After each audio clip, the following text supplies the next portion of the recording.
कल एक श्लोक की व्याख्या हुई 3-3.5 घंटे। आरिराधयसु कृष्णम महिष्या तुल्यशीलया युक्तः सांवत्सरं वीरो दधार द्वादशी व्रतम। वाह!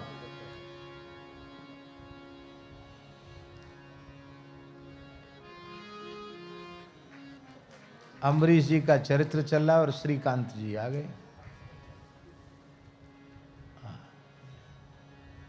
विराज कुर्सी पर जय।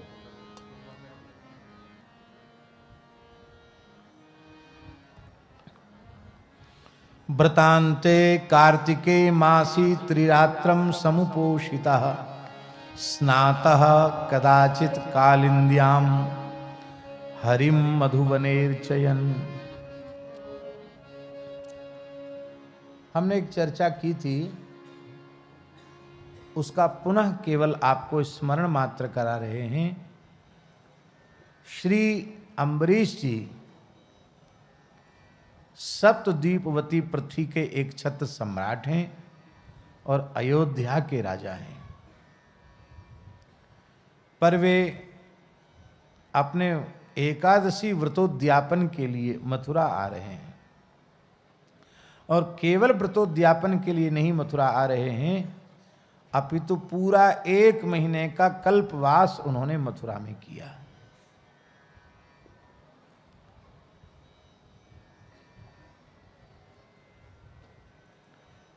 अयोध्या जैसे हमारे ब्रज में प्रायः ब्रज में रहने वाले संत साधक ब्रजवासी किसी विशेष परिस्थिति से, विशेष कार्य से साल में इधर उधर आवे जावें, पर कार्तिक में नियम सेवा कल्पवास प्रायः सभी ब्रजवासी करना चाहते हैं, वैष्णव करना चाहते हैं, ऐसा प्रायः होता है। हमारे श्रीमन महाप्रभु जी की परंपरा में, श्री गौड़ीय परंपरा में तो जितनी निष्ठा से कार्तिक कल्पवास और नियम सेवा की विधि का पालन पूज्य संत करते हैं, वैसा उदाहरण अन्य संप्रदायों में प्राप्त होना दुर्लभ है। अभी देखो राधा कुंड में कितने वैष्णव निवास कर रहे हैं, कितने लोग नियम सेवा कर रहे हैं। भक्ति रसामृत सिंधु में श्री रूप गोस्वामी जी महाराज ने जहाँ 64 प्रकार की भक्ति का निरूपण किया है, वहाँ उन्होंने कहा है ऊर्जादरो विशेषेण। प्रत्येक वैष्णव का धर्म है कि वह कार्तिक मास का विशेष आदर करे।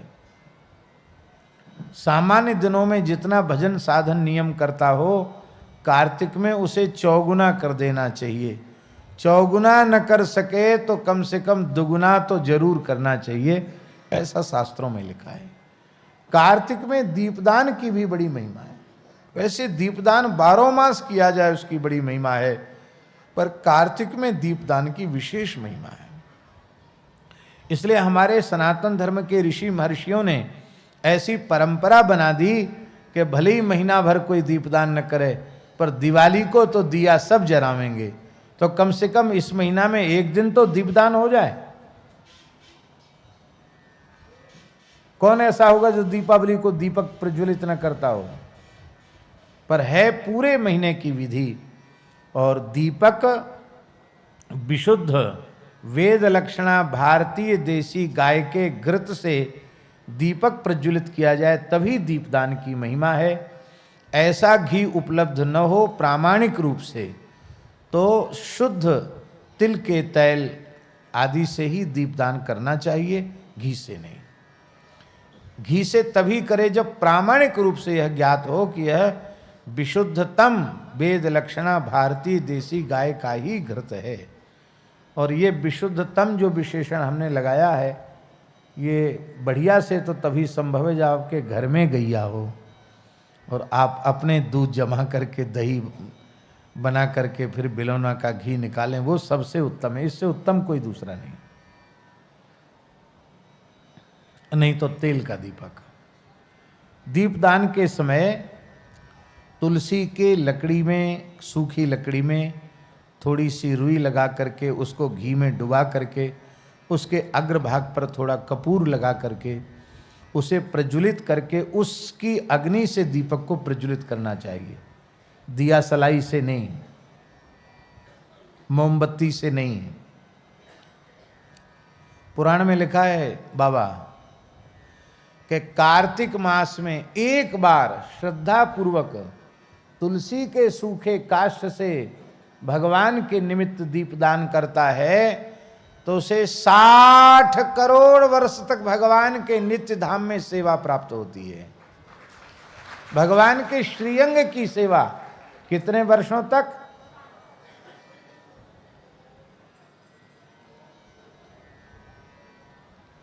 और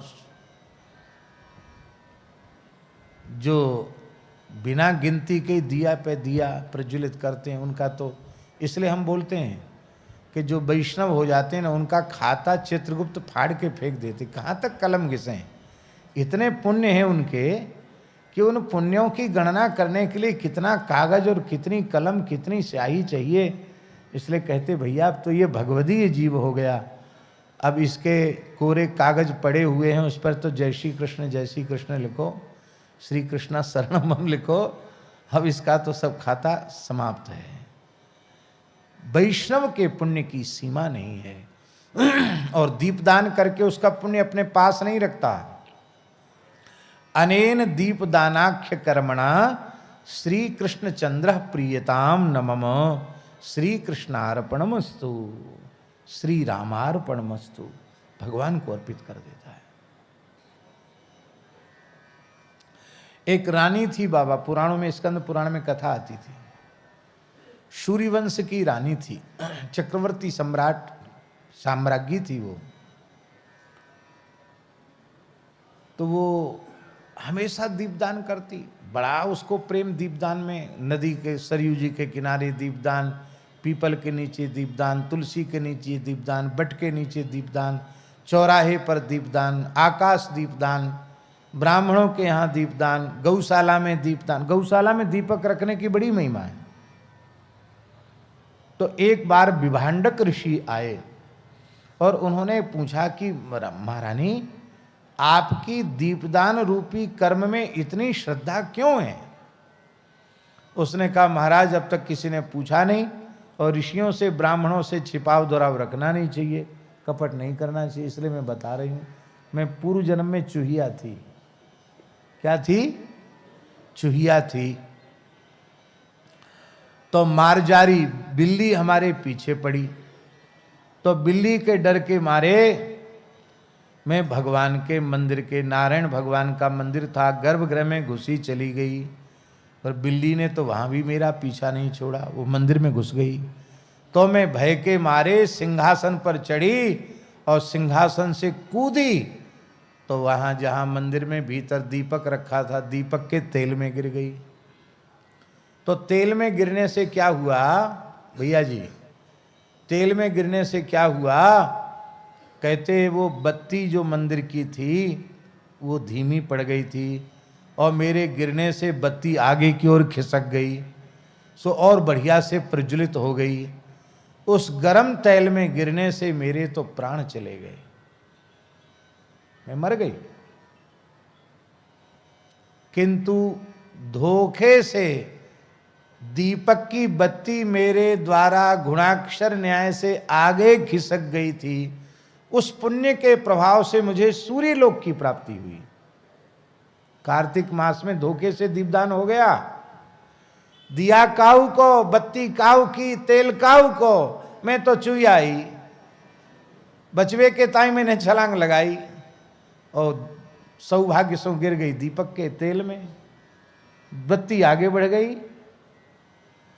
तो उसके पुण्य के प्रभाव से मुझे सूर्य लोक की प्राप्ति हुई और सूर्य लोक में सुख भोगने के बाद मैं चक्रवर्ती, सूर्य वंश के चक्रवर्ती सम्राट की साम्राज्ञी बनी।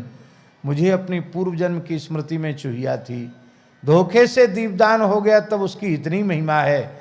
और श्रद्धा पूर्वक दीपदान करें तब तो हमारे हृदय का अविद्या का अंधकार मिट जाएगा और सदा सर्वदा के लिए भगवान के चरण कमल प्राप्त हो जाएंगे। यहाँ शैलेश जी 60 करोड़ वर्ष की जो बात है ना, वो 60 करोड़ इस अर्थ में है माने अनंत काल के लिए। 60 का मतलब 60 करोड़ ही मत समझना, 60 करोड़ एक बड़ी संख्या है। बड़ी संख्या का मतलब है अनंत काल के लिए। क्यों?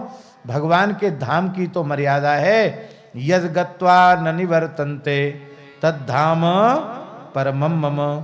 पर कुछ न कुछ तो कहना पड़ेगा, इसलिए 60 करोड़ की एक सीमा बता दी कि एक बार दीपदान कार्तिक में कर ले तो 60 करोड़ वर्ष तक की और भगवान की नित्य धाम में नित्य सन्निधि और भगवान का नित्य कैंकर्य प्राप्त होता है। अब एक बार और सुन लो, पूरे महीना भर दीपदान नहीं कर सके हो, कार्तिक के नियम का पालन नहीं कर पाए हो, तो एकादशी से पूर्णिमा तक भी दीपदान कर लोगे, नियम पालन कर लोगे, तो पूरे महीने के कल्पवास का पुण्य आपको मिल जाएगा। पर पुण्य अपने पास रखना नहीं, चोर डकैत पीछे लगे हुए हैं। कछु अच्छो काम करो, तत्काल बोल दो श्री कृष्णार्पण मस्तु। ऐसा बढ़िया फिक्स डिपॉजिट कर दो कि जहाँ किसी को हवा भी न लगे, और ऐसे केवल भगवान के चरण कमल हैं जहाँ सत्कर्म भगवान को निवेदित हो जाता है तो वह अक्षय हो जाता है भगवत प्रीत्यर्थ। और भैया जी इससे एक लाभ और है। वो लाभ क्या है? वो लाभ ये है कि आपने जब कृष्णार्पण कर दिया तो आप में अहंकार नहीं रहेगा। ध्यान में ही बात, बड़ी सूक्ष्म बात है।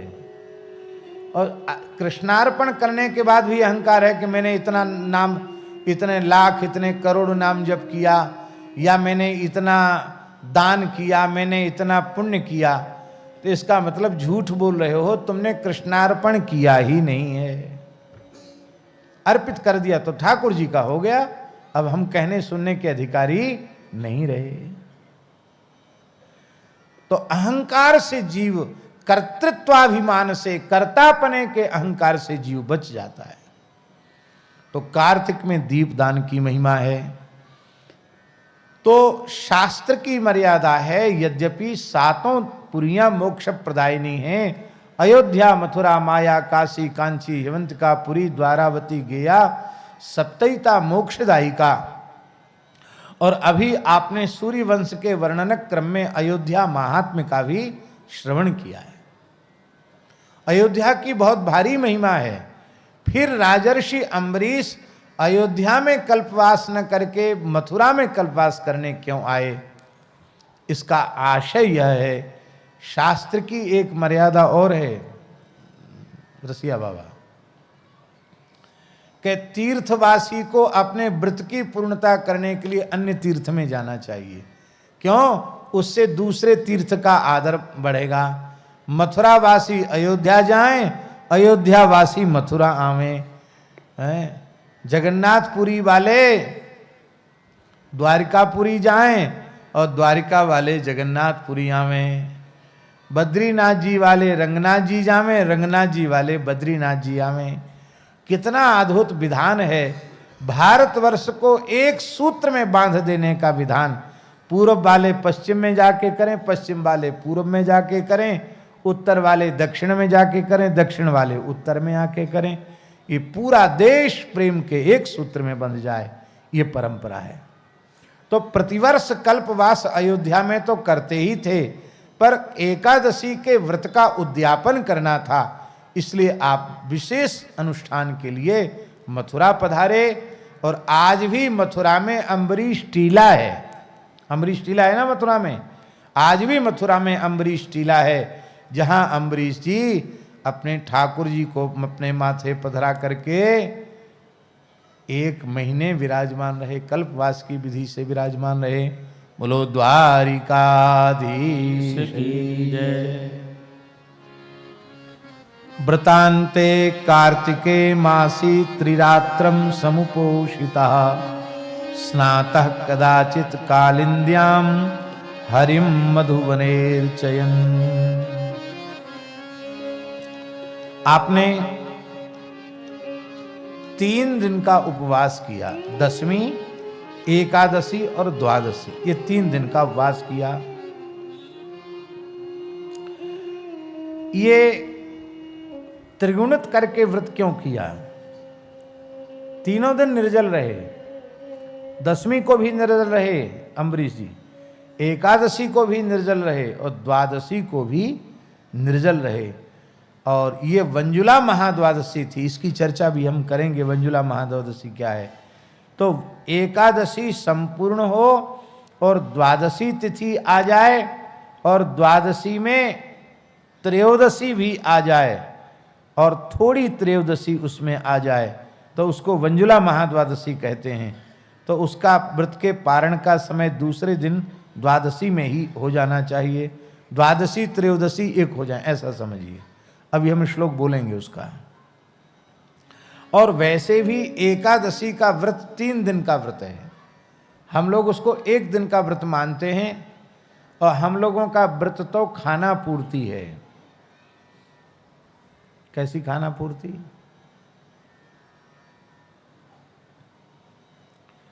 विनोद में लोग कहते हैं कि एकादशी है ना, 11 बार तक फलाहार करोगे तो व्रत भंग नहीं होगा, क्योंकि एकादशी है, एकादश माने 11 होता है। हाँ, इससे ज्यादा करोगे तो विचार करना पड़ेगा कि कहीं व्रत भंग हो गया क्या। हा? महीना भर में 15 दिन में जितना गरिष्ठ नहीं पाते हैं उतना गरिष्ठ एकादशी को पहले से विचार करने लग जाते हैं। इस बार रबड़ी बनाएंगे कि मलाई के मालपुआ बनाएंगे कि खोवा के गुलाब जामुन बनाएंगे कि सिंघाड़े का हलवा बनाएंगे कि छेना की खीर बनाएंगे कि मखाने की खीर बनाएंगे, काय काय की भुजिया बनाएंगे। हाँ महाराज, इतने व्यंजन एकादशी के। एक पंजाबी भगत था, वो कहता था, गुरुजी ये महिलाएं व्रत क्यों करती हैं? कि क्यों करती? सेहत बनाने के लिए।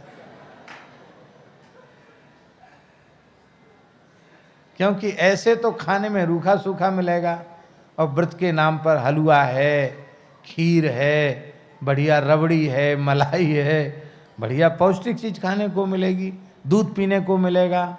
बोलो भक्तवत्सल भगवान की। तो हम लोग तो केवल अन्न नहीं खाना चाहिए, इस दोष से बचते हैं। और हम ये भी कह रहे हैं कि जिसके शरीर की जैसी सामर्थ्य हो वैसा ही करना चाहिए। और आप व्रत करो और सामर्थ्य से बाहर हो और बीमार हो जाओ, फिर भजन साधन आपका छूट जाए, ये अच्छी बात नहीं है।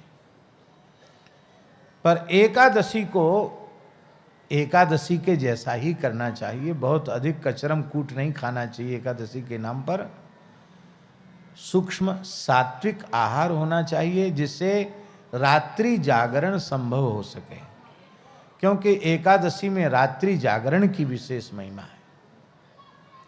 तो एकादशी का व्रत बाबा 3 दिन का है। दशमी को एकाहार, एक समय भोजन, भूमि शयन, ब्रह्मचर्य का पालन। और फिर एकादशी को 1 बार फलाहार, रात्रि जागरण।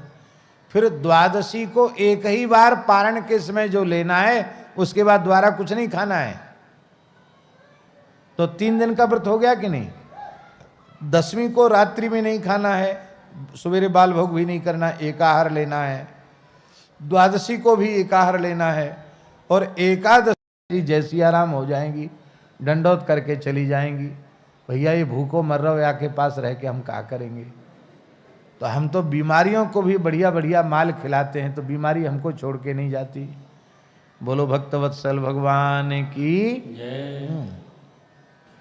तो 3 दिन का उन्होंने व्रत किया और उस व्रत में श्री यमुना जी में आप नित्य स्नान करते, भगवान श्री हरि का अर्चन करते, महाअभिषेक विधिना सर्वोपस्कर संपदा अभिषिच्याम्बरा कल्पैर्गंधमाल्यार्हणादिभिः भगवान केशव देव जी का महाभिषेक किया, राजोपचार महाराजोपचारों से भगवान का पूजन किया और भगवान का अभिषेक करके भगवान को सुंदर बहुमूल्य वस्त्र आभूषण धारण कराए, सुंदर मालाएं धारण कराई, श्री अंग में चंदन का लेप किया। तद्गतांतर भावेन पूजयामास केशवम ब्राह्मणाश्च महाभागान सिद्धार्थानपि भक्तितः। कितनी सिद्धार्थान अपि, प्रायः लोग व्रत करते हैं, अनुष्ठान करते हैं, नियम करते हैं, दान पुण्य करते हैं किसी फल विशेष की कामना से कि हम ये कर रहे हैं तो हमको इससे ये प्राप्त हो जाए। पर अम्बरीश जी इतने निष्काम भक्त हैं कि सिद्धार्थानपि, उनके सारे मनोरथ पहले ही सिद्ध हो चुके हैं, उनका कोई मनोरथ अवशेष नहीं है, कोई कामना इच्छा उनके चित्त में नहीं है। केवल श्री ठाकुर जी की प्रसन्नता, उनके मुखोल्लास के लिए ही वे यह व्रत कर रहे हैं। ब्राह्मण महाभाग ब्राह्मण ये साक्षात भगवान मेरे आराध्य श्री हरि के ही स्वरूप हैं।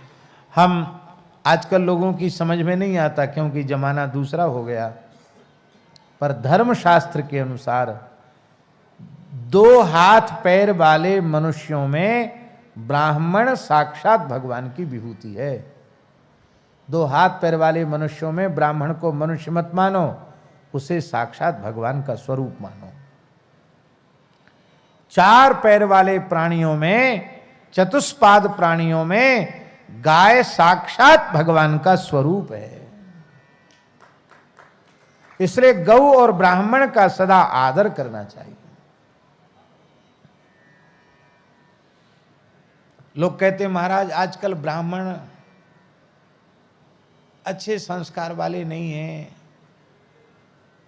उनके कर्म देखो तो महाराज उनका चेहरा देखने की इच्छा नहीं होती। ऐसी ऐसी बातें लोग करते हैं जिनमें श्रद्धा नहीं है। पहली बात तो यह है, आपने सबका ठेका क्यों ले रखा है? आपको सब ब्राह्मणों का ठेकेदार किसने नियुक्त कर दिया? आप अपना ठेका तो ले सकते हो, सबका ठेका तो नहीं ले सकते। पहली बात तो ये है। दूसरी बात यह है कि ब्राह्मण क्या कर रहा है क्या नहीं कर रहा है, इसका जिम्मेवार वह स्वयं है। उसका परिणाम उसे खुद भोगना पड़ेगा। आपका उसमें न कोई गुण है न कोई दोष है, किंतु उस सर्वथा धर्म कर्म सदाचार शून्य जो नाम मात्र का ब्राह्मण है, उस नाम मात्र के ब्राह्मण को भी ब्राह्मण मानकर यदि आप श्रद्धा करेंगे तो ब्राह्मण की उपासना से जो कुछ प्राप्त होता है, ब्राह्मण की भक्ति से जो कुछ प्राप्त होता है, वो फल आपको मिल जाएगा। ये हम प्रतिज्ञा पूर्वक ये बात हम कहते हैं, श्रद्धा पूर्वक करो।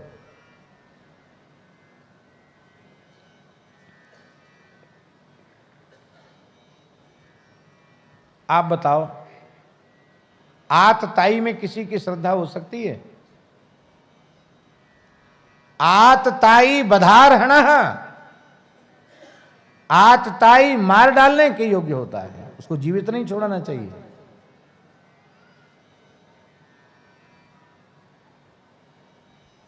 आग लगा देना, सोते हुए लोगों की हत्या कर देना, बाल हत्या कर देना, स्त्रियों की हत्या कर देना, यह आतताई का लक्षण है।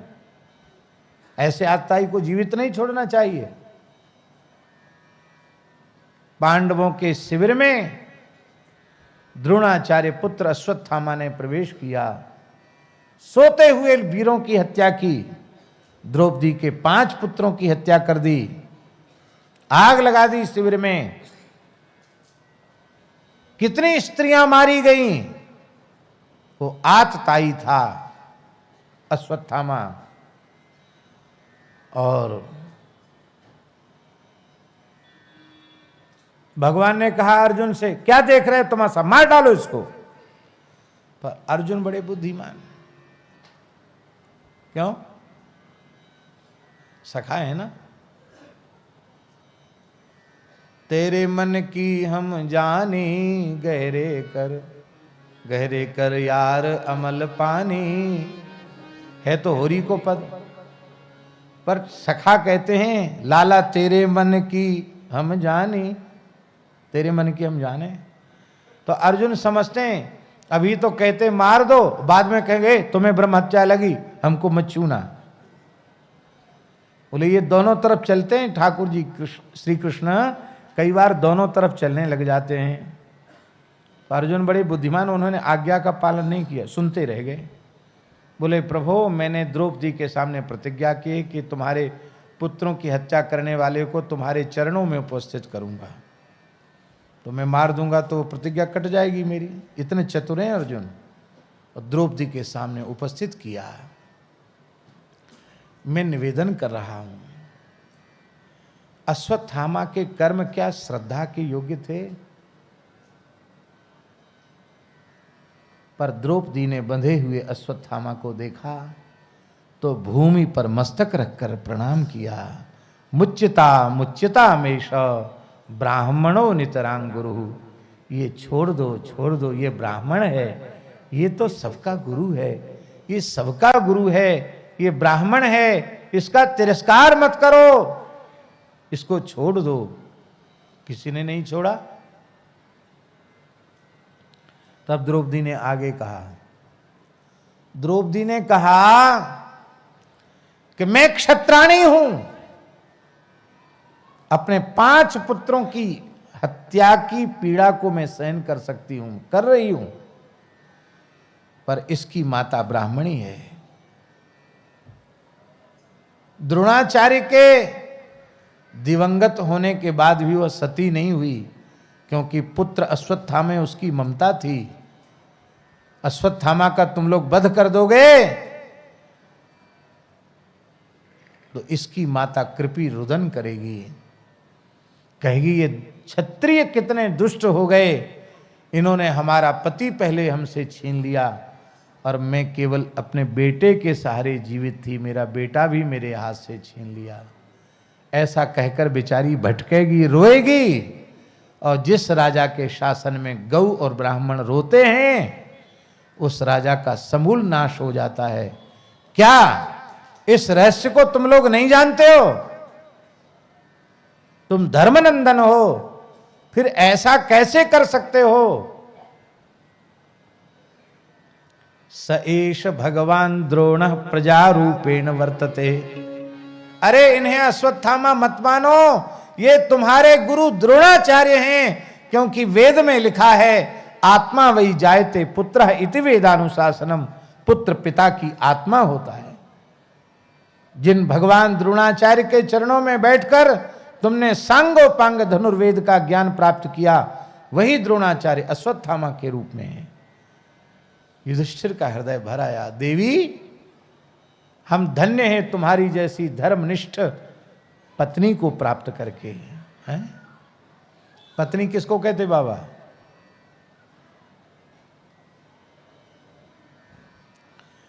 पत्नी कहते हैं पत्नात्रायते। लिख लो इस बात को। जो अपने पति को कुमार्ग में जाने से रोके, उसको पतन से बचा ले, उसका नाम पत्नी है। और जो अपनी पत्नी के चरित्र की, शील की आजन्म रक्षा कर सके, वो पति है। पति पत्नी दोनों एक दूसरे के पूरक होते हैं, एक दूसरे की सुरक्षा करने वाले होते हैं। यही हमारा सनातन धर्म है। तो युधिष्ठिर ने कहा आज तुमने हमको बहुत बड़े पाप से बचा लिया। द्रौपदी धन्य है तुमको, अवश्य इसको खोल देना चाहिए। भगवान बहुत प्रसन्न थे। द्रौपदी धन्य है, इसलिए तो तुम मुझे प्राणों से अधिक प्रिय हो। क्यों? क्योंकि सगुण उपासक परहित निरत नीति दृढ़ नेम, ते नर प्राण समान मम जिनके द्विज पद प्रेम। तुम्हारी जो ब्राह्मण भक्ति है, इसी कारण से तुम मुझे अत्यंत प्रिय हो। तो ये कथा हमको नहीं कहनी, हमको तो केवल ये बताना है कि अश्वत्थामा ने ऐसे दूषित कर्म किए, फिर भी द्रौपदी उनमें श्रद्धा रख सकती है, तो हम ब्राह्मण में श्रद्धा क्यों न रखें, हम गाय में श्रद्धा क्यों न रखें, हमें अवश्य रखनी चाहिए। धर्म कर्म और सदाचार से संपन्न, तप श्रुत और ज्ञान से संपन्न ब्राह्मण प्रज्वलित यज्ञीय अग्नि के समान है, यज्ञाग्नि के समान पवित्र है। और धर्म कर्म सदाचार से हीन ब्राह्मण वह चिताग्नि के समान है, श्मशान अग्नि के समान है। लेकिन हम आपसे पूछते हैं, भले ही श्मशान अग्नि पवित्र अपवित्र होती है, पर वो बड़े से बड़े नगर को, गांव को जला सकती कि नहीं जला सकती? यज्ञाग्नि जला सकती है, तो क्या चिताग्नि नहीं जला सकती है क्या? जलाने में तो चिताग्नि भी समर्थ है।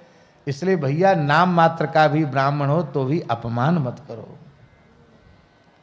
क्या कहें, लोग कहते हैं पता नहीं कैसी कथा बांधते हैं ये। हम नहीं बांधते, पोथी में ऐसा लिखा हुआ है। भागवत जी में श्लोक है, जो ब्राह्मण अपनी माता के गर्भ में हैं हम उनको प्रणाम करते हैं, जो शिशु हैं हम उनको प्रणाम, नम आ बटुभ्या, जो बटुक ब्रह्मचारी हैं हम उनको प्रणाम करते हैं, जो किशोर अवस्था में ब्राह्मण हैं हम उनको प्रणाम करते हैं, जो युवावस्था में ब्राह्मण हैं हम उनको प्रणाम करते हैं, जो वार्धक्य अवस्था में प्राप्त हो चुके ब्राह्मण हम उनको प्रणाम करते हैं, जो नहीं है इस धरती पर हम उनको प्रणाम करते हैं, और जो इस सनातन धर्म की रक्षा के लिए जो पवित्र विप्र कुल में फिर से जन्म लेना चाहते हैं हम उनको भी प्रणाम करते हैं।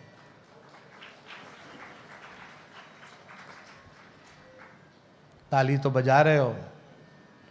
और ये परासोली गांव ब्राह्मणों का गांव है। हाँ, पर ये ब्राह्मण में महिमा इसलिए नहीं सुनाई जा रही है कि अपनी पीठ खुद ही ठोक लो।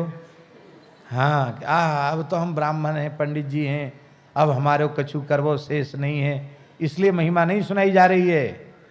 ये ब्राह्मण की महिमा इसलिए सुनाई जा रही है कि ब्राह्मण अपनी महिमा को समझकर अपने स्वरूप को संभाल ले और अपनी मर्यादा में, अपने स्वरूप में स्थित हो जाए। जहां कहीं भी साधु की महिमा बहुत है, संत की बहुत महिमा है। संतन की महिमा रघुराई, बहुविध विध पुराणन गाई। तो इसलिए थोड़ी है कि संत फूल जाएं अहंकार में कि हम तो संत है गए, हमारी बड़ी भारी महिमा वेद पुराणों में गाई गई है। इसलिए नहीं, ये इसलिए महिमा है कि इस वेशभूषा को देखकर लोग हमें संत कहते हैं। तो संत का कोई लक्षण हमारे जीवन में है कि नहीं? नहीं है तो क्यों नहीं है? हम प्रयत्न में लग जाएं कि हमारा जैसा स्वरूप है वैसे ही हमारे आचरण हो, वैसा ही हमारा अंतःकरण बने। हम ब्राह्मण हैं तो ब्राह्मणोचित संस्कार हमारे हों, ब्राह्मणोचित।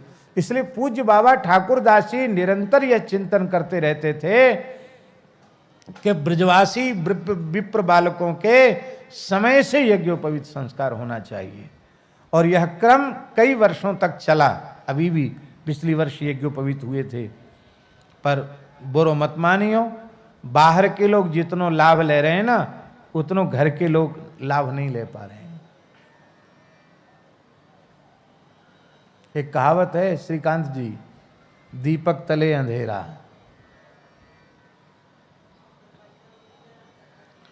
अलवर तक से लोग यहां कथा सुनने आए हैं, वृंदावन से लोग कथा सुनने आए हैं,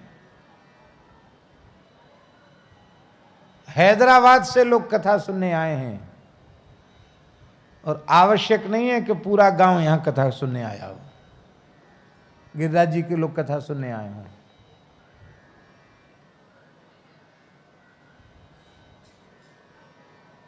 जो वस्तु अत्यंत सुलभ हो जाती है उसकी कीमत घट जाती है। गंगा जी के तट पर रहवे वारे सोमवती अमावस्या में काऊ पोखरा में गोता लगाए के कहें आज सोमवती या पोखरा में नहावे को बड़ो पुण्य। अरे भले आदमी, गंगा जी सामने बह रही हैं, गंगा जी में गोता लगाए हुए को पुण्य नहीं है, पोखरा में नहाए हुए को पुण्य है। इसी को नारद जी ने भागवत जी में कहा है, सन्निकर्षो ही मर्त्याणाम अनादरण कारणम। सन्निकर्ष अनादर का कारण बन जाता है और उससे अपनी ही हानि होती है।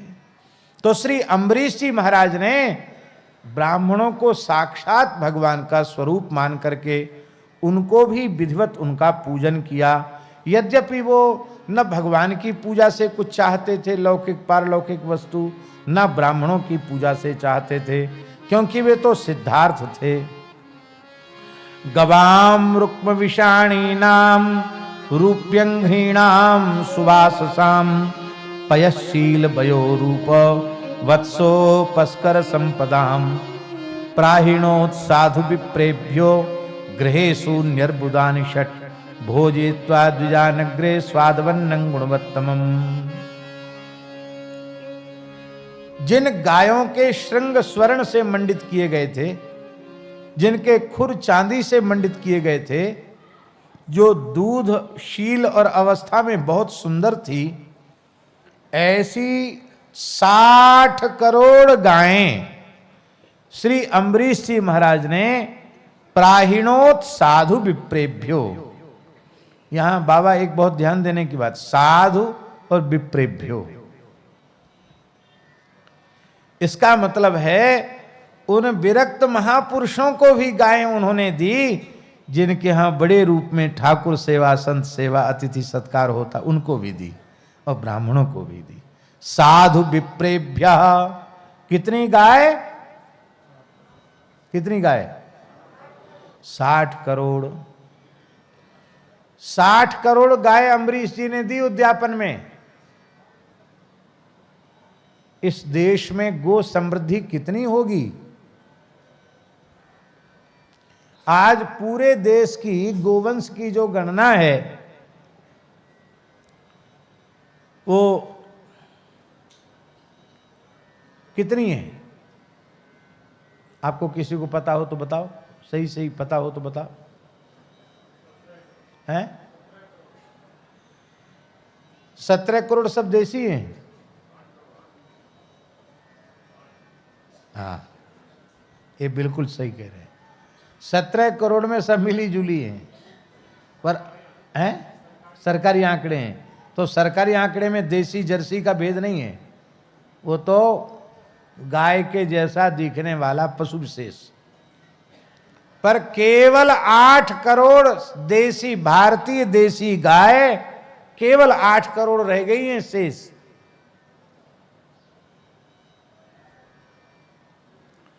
आज की बात है या कल की बात मुझे स्मरण में नहीं है, रुंगटा जी हम ये बात बोल रहे थे कि इन पूज्य संतों ने ये गोशालाएं न बनाई होती तो आज जितनी संख्या में गोवंश का दर्शन हो रहा है, ये गायें भी दिखाई नहीं पड़ती।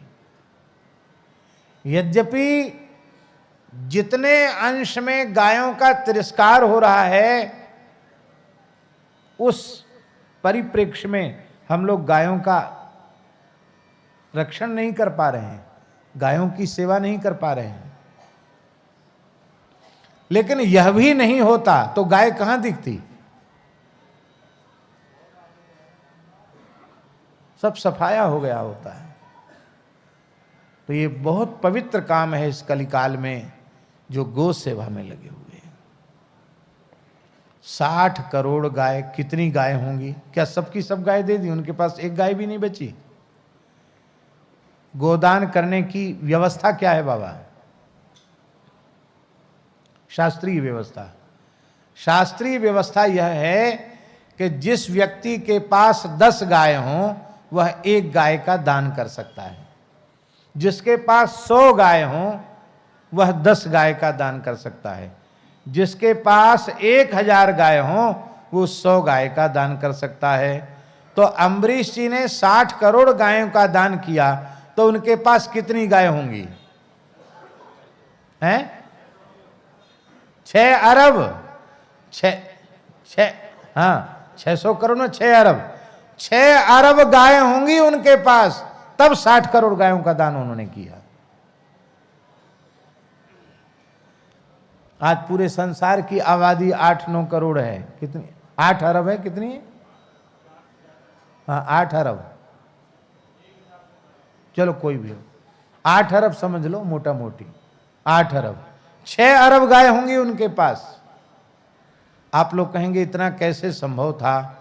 क्योंकि वे किसी एक छोटे मोटे भूखंड के राजा नहीं थे, वे सप्तद्वीपवती पृथ्वी के एक छत्र सम्राट थे।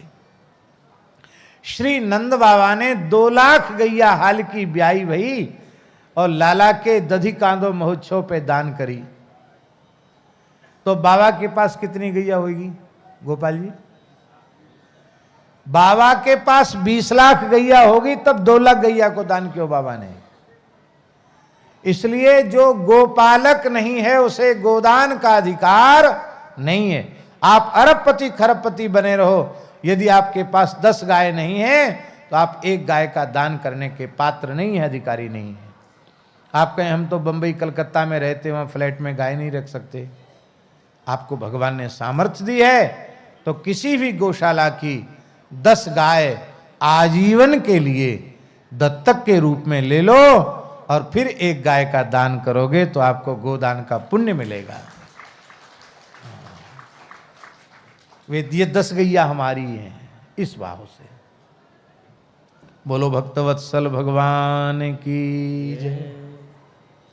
इतनी गायों का दान उन्होंने किया और खूब जोर का कथा कीर्तन उत्सव महोत्सव हो रहा था। उस उत्सव महोत्सव में सबको बड़ा भारी आनंद हो रहा था। आप विचार करने लगे कि आज वंजुला महाद्वादशी है और महाद्वादशी व्रत संपन्न हुआ है, तो वंजुला का आदर करते हुए मैं पारण करूं, क्योंकि ब्राह्मणों को सबको सत्कृत कर दिया गया है। ये विचार ही कर रहे थे कि आप कल सुन चुके हैं कि श्री दुर्वासा जी महाराज उसी समय पधारे।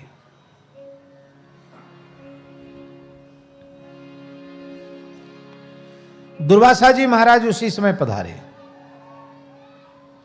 आपने दुर्वासा जी के चरणों में अपना मस्तक रखा, प्रणाम किया,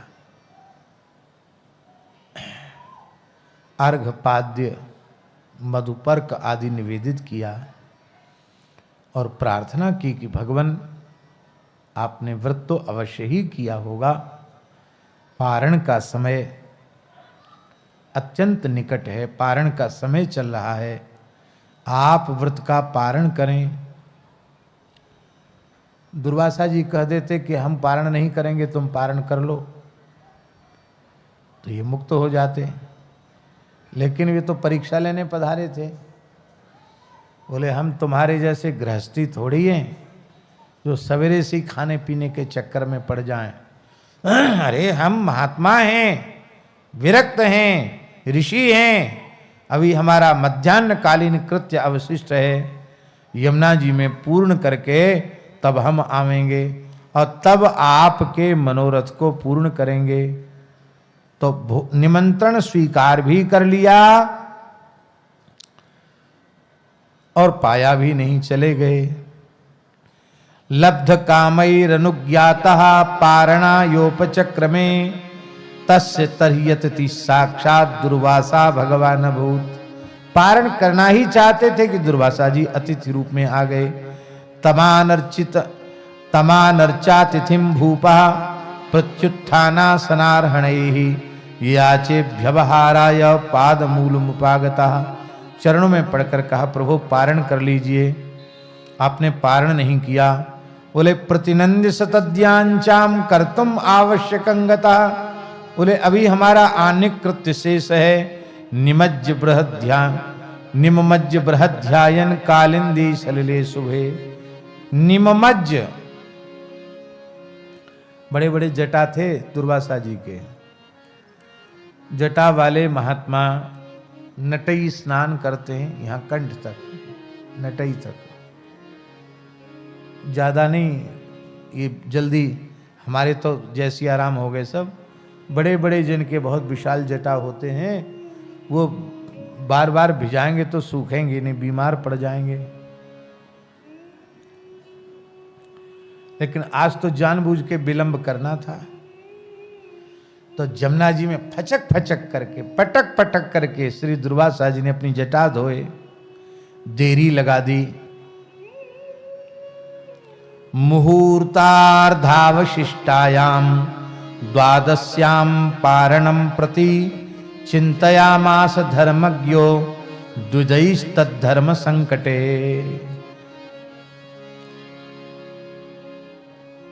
आधा मुहूर्त, 2 घड़ी का एक मुहूर्त होता है। 24 मिनट की एक घड़ी होती है और 2 घड़ी का एक मुहूर्त, यही है ना, 2 घड़ी का एक मुहूर्त होता है। तो आधा मुहूर्त का अर्थ है केवल 24 मिनट शेष थे, पारण में केवल 24 मिनट शेष थे। तब उनको चिंता हो गई। उन्होंने गुरु वशिष्ठ जी से पूछा, ब्राह्मणों से पूछा। ब्राह्मणों ने कहा कि ब्राह्मण को निमंत्रित करने के बाद यदि भोजन कर लिया जाता है तो उसमें दोष लगता है। ब्राह्मणातिक्रमे दोषः, ब्राह्मण के अतिक्रमण में दोष होता है। द्वादश्याम यद पारणे, ब्राह्मण को निमंत्रित कर दिया तो उसको पारण करा के ही पारण करो। लेकिन आप निर्जल व्रत करते हैं, आप केवल भगवत चरणामृत ले लें तो चरणामृत लेने मात्र से आपका पारण हो जाएगा और ब्राह्मण का तिरस्कार भी नहीं होगा, ऋषि का तिरस्कार भी नहीं होगा, दोनों काम एक साथ बन जाएंगे। इसलिए अंबसा केवले नाथ करिष्ये व्रत पारणम। अम्बरीश जी ने कहा ठीक है, हम चरणामृत लेकर व्रत पारण करते हैं। अग्रदेवाचार्य जी महाराज ने अपनी वाणी में एक जगह कहा है कि हरिनाम लेने से सारे पाप नष्ट हो जाते हैं। क्या? हरिनाम लेने से सारे पाप नष्ट हो जाते हैं, पर कुछ पाप ऐसे हैं जो न कटे हरिनाम रट। अग्र स्वामी जी बोल रहे हैं। कौन कौन? बोलो, गुरु विषय नर बुद्धि, गुरु को मनुष्य माने, ये बहुत बड़ा पाप है। ये नाम जब से भी नष्ट नहीं होगा। गुरु विषय नर बुद्धि और वैष्णव की जाति का चिंतन, भक्त की जाति का चिंतन, ये भी अक्षम्य अपराध है। कितने हो गए? 2। तीसरा, शिला सम गणे विष्णु तन, भगवान के विग्रह में शिला है या सोना चांदी या पीतल की मूर्ति है ऐसी बुद्धि, अथवा शालिग्राम जी में शिला बुद्धि। और चरणोदक जल जान, चरणामृत में जल की बुद्धि। प्रसाद में महाप्रसाद ही अन्न, महाप्रसाद में अन्न की बुद्धि।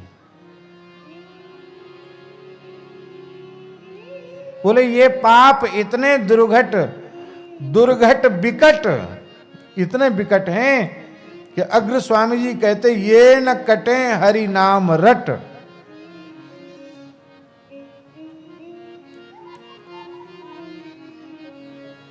तो जल होता है, लेकिन चरणामृत को जल नहीं माना जाता।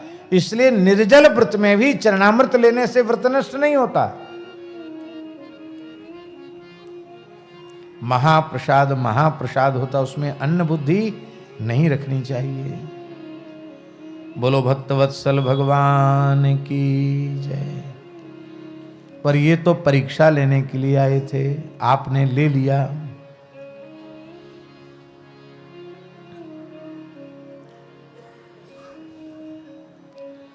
एकादशी दिने भुक्त्वा द्वादश्याम व्रतमाचरेत। एकादशी युक्त दशमी को छोड़कर वैष्णव द्वादशी प्रधान एकादशी का व्रत करते हैं। और वंजुला महाद्वादशी, ये वंजुला महाद्वादशी क्या है? श्लोक लिखा है, संपूर्ण एकादशी यत्र द्वादशी च तथा भवेत् त्रयोदश्यां मुहूर्तार्धम वंजुली साहर प्रिया। वंजुला साहरि प्रिया शुक्ले यदि वा कृष्णे यदा भवति वंजुली एकादशी दिने भुक्त्वा द्वादश्यां कारयेद् व्रतम पारणम द्वादशी मध्ये त्रयोदश्यां न कारयेत्। जिस तिथि में संपूर्ण एकादशी हो, एकादशी संपूर्ण हो, और उसी में द्वादशी तिथि का समावेश हो जाए और त्रयोदशी भी आ जाए दूसरे दिन, और वो त्रयोदशी में आधे मुहूर्त के लिए 24 मिनट के लिए केवल द्वादशी का स्पर्श उसमें हो जाए, इसी को त्रिस्पृशा कहा गया। तीन माने एकादशी, द्वादशी और त्रयोदशी, तीन तिथियों का स्पर्श, ये वंजुला महाद्वादशी होती है। ऐसी महाद्वादशी चाहे शुक्ल पक्ष में हो या कृष्ण पक्ष में हो, तो एकादशी माने दसवीं युक्त एकादशी को त्याग करके द्वादशी प्रधान एकादशी करे, और त्रयोदशी जो आधे मुहूर्त तक द्वादशी है, फिर त्रयोदशी लगने वाली है, तो त्रयोदशी को जो आधा मुहूर्त द्वादशी में है उसमें पारण करें, त्रयोदशी में पारण न करें। देखो नंद बाबा जो यमुना जी में प्रविष्ट भये थे, वो भी वंजुला महाद्वादशी ही थी। इसलिए वंजुला का नियम है भैया जी, वंजुला का नियम है कि द्वादशी जो आधे मुहूर्त की है उसी में पारण होना चाहिए, त्रयोदशी में नहीं। तो अब बहुत से लोगों का नियम होता है कि हम इतना अपना नित्य नियम कर लेंगे तभी जल पिएंगे, तब क्या करें? तब उसके लिए विधि है कि विशेष परिस्थिति में अर्धरात्रि में भी जलाशय में, नदी में स्नान करने से दोष नहीं लगता। जैसे भगवान सूर्य का मकर राशि में संक्रमण हुआ और रात्रि को 1:30 पर संक्रांति लगी, आप 1:30 पर भी गोता लगा लेते हैं तो आपको पुण्य प्राप्त हो जाएगा। एक सामान्य विधि होती, एक विशेष विधि होती है। तो नंद बाबा ने गलती नहीं की थी,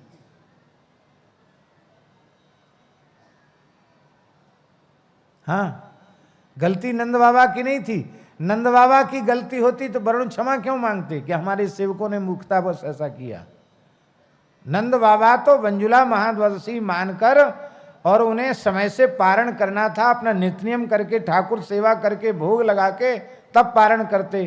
तो इतना बड़ा नियम है नंद बाबा का, तो वो अर्धरात्रि में यमुना जी में स्नान किए बिना संभव नहीं था। इसलिए देर रात तक जागरण किया और फिर यमुना जी चले गए बाबा। तो बाबा की गलती नहीं थी, गलती वरुण के दूतों की थी। इसलिए वरुण देवता ने क्षमा याचना की। ये मुहूर्त चिंतामणिकार ने नंद बाबा के उद्धरण में ये बात स्पष्ट की है कि ये नंद बाबा की गलती नहीं थी, गलती वरुण देव के दूतों की थी। तो ये वंजुला महाद्वादशी, ये इसकी बड़ी भारी महिमा है। ये कभी कभी सौभाग्य से आती है, उसमें विशेष रूप में और आदर करना चाहिए। बोलो भक्तवत्सल भगवान की जय। अम्बरीश जी के संबंध में एक चर्चा और हम कर दें।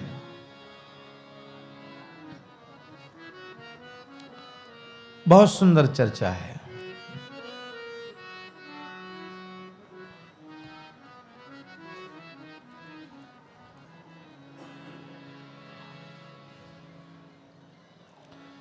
पुराणों में लिखा है कि अम्बरीश जी पूर्व जन्म में पश्यहर थे। क्या थे? पश्यहर। पश्यहर जानते हैं? नहीं।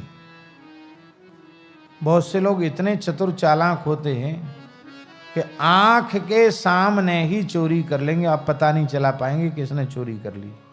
उसको पश्यहर कहते हैं। देखते देखते चुरा लें। और बुरो मत मानियो, कोई सुनार बैठो है तो बुरो मत मानियो। सुनार को भी संस्कृत में पश्यहर कहते हैं।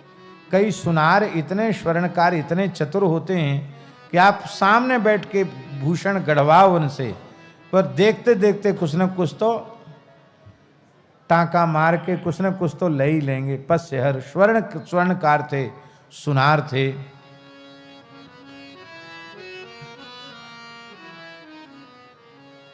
पूर्व काल में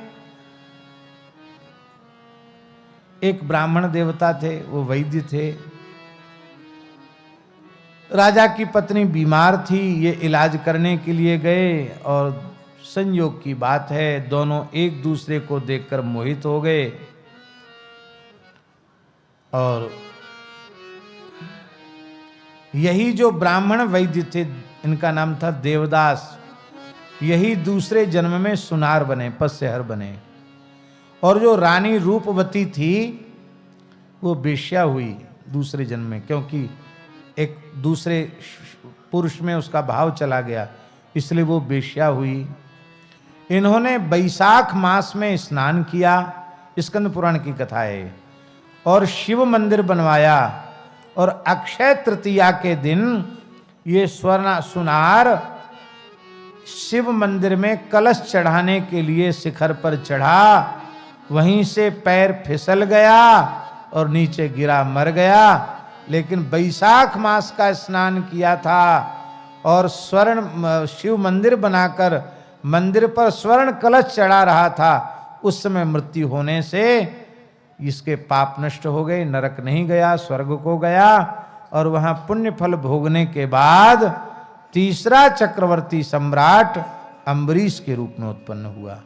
तो बैशाख स्नान की इतनी बड़ी भारी महिमा है। बोलो भक्तवत्सल भगवान की जय। तो श्री अम्बरीश जी महाराज ने जैसे ही पारण किया, पारण करते ही श्री दुर्वासा जी महाराज, वो तो वहीं थे, वहां कहीं से आए नहीं थे, वो तो वहीं अलक्षित भाव से थे, इसी प्रतीक्षा में थे कि इसकी कोई छोटी मोटी भूल हो तो सही। और जैसे ही इन्होंने चरणामृत लिया, दुर्वासा जी प्रकट हो गए। दुर्वासा यमुना कूलात् कृतावश्यक आगता राज्ञा विनंदितस्तस्यो बुबुधे चेष्टितम धिया। अरे तूने आज हमारे जैसे एक महान पवित्र ब्राह्मण को, तपस्वी ब्राह्मण को बिना खिलाए जो तूने खा लिया है, तो आज मैं तुझे फल चखा देता हूं। मन्युना प्रचलित गात्रो भ्रकुटी कुटिलानना बुभुक्षितश्च सुतराम कृतांजलि मभाषत। यहाँ दुर्वासा जी का एक विशेषण है बुभुक्षिता। बुभुक्षिता माने भूख से व्याकुल हो रहे थे वो। देखो भैया, ब्राह्मण को भूखा नहीं रखना चाहिए। क्या? ब्राह्मण को भूखा नहीं रखना चाहिए। एक कहावत है पुरानी, भूखो ब्राह्मण रोवे और भूखो ठाकुर सोवे। क्या? भूखो ब्राह्मण रोवे और भूखो ठाकुर सोवे।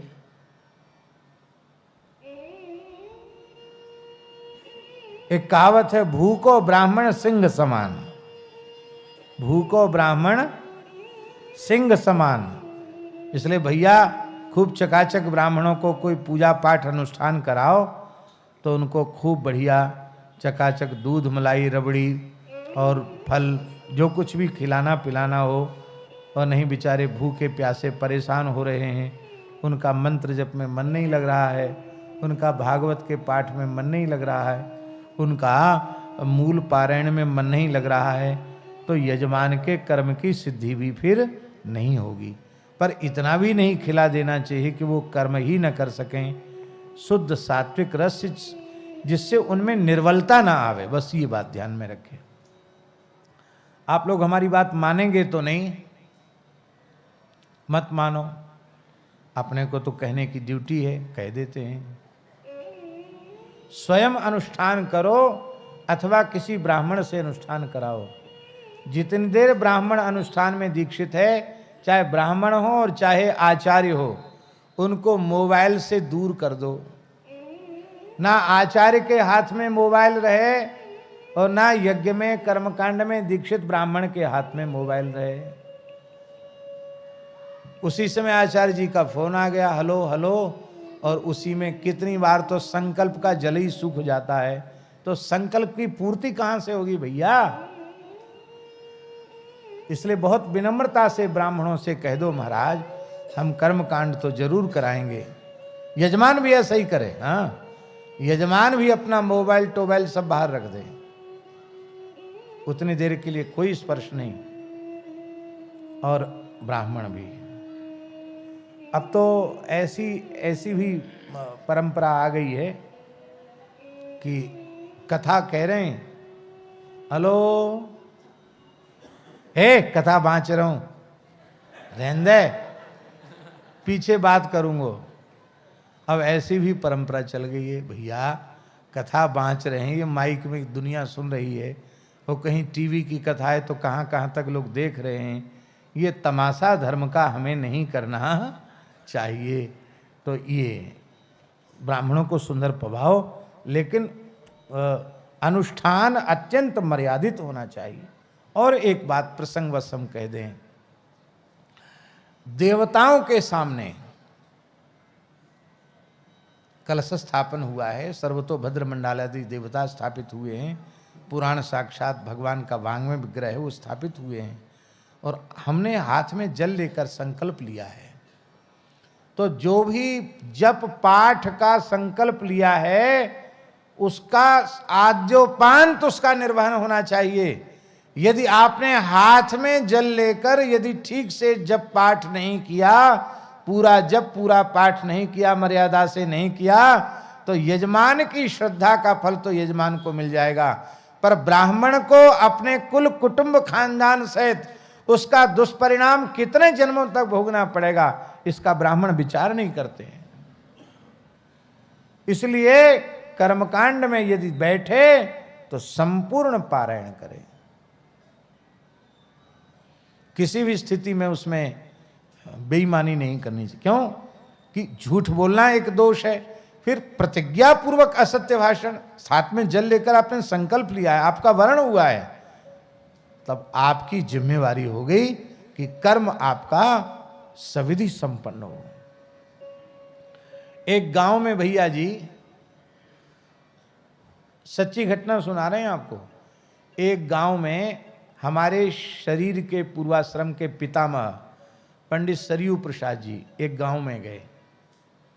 उनके यजमानों का गांव था, तो यजमानों ने गुरु जी का, पंडित जी का स्वागत किया। बोले महाराज क्या करें, हमारा कुटुंब बहुत बड़ो है, और 1-2 बालक नहीं 8 बालक ब्याह के योग्य हैं। कितने? एक ही कुनबा में एक ही परिवार, ऐसा होता है कई बार, बड़ा परिवार होता है, तो 8 बालक विवाह के योग्य हैं, पर कोई दांत देखवे वारो ना है कि कितेक दांत को छोरा है गयो, कोई देखने वाला नहीं। बड़े परेशान हैं, प्रतिष्ठित आदमी हैं, बेटी वाला तो सब जगह घूमता, बेटा वाला घूमे तो थोड़ी बेइज्जती की बात है, तो आप कुछ पाठ कर दो, इन बालकों का विवाह हो जाए। तो बाबा बोले भाई संपुटित पाठ में बहुत श्रम होता है, और अब हमारा वृद्ध शरीर है, एक का तो हम कर सकते हैं, 8 का नहीं कर सकते। बोले महाराज परिवार तो एक ही है, आप 8 का संकल्प, 8 के लिए एक पाठ का संकल्प करो। आप जैसे सदाचारी ब्राह्मण, धर्मशील ब्राह्मण करेंगे तो काम पूरा हो जाएगा। तो नवरात्रि का अवसर था, और उन्होंने अकेले ने 8 बालकों के विवाह का संकल्प लेकर के दुर्गा सप्तशती का पाठ किया।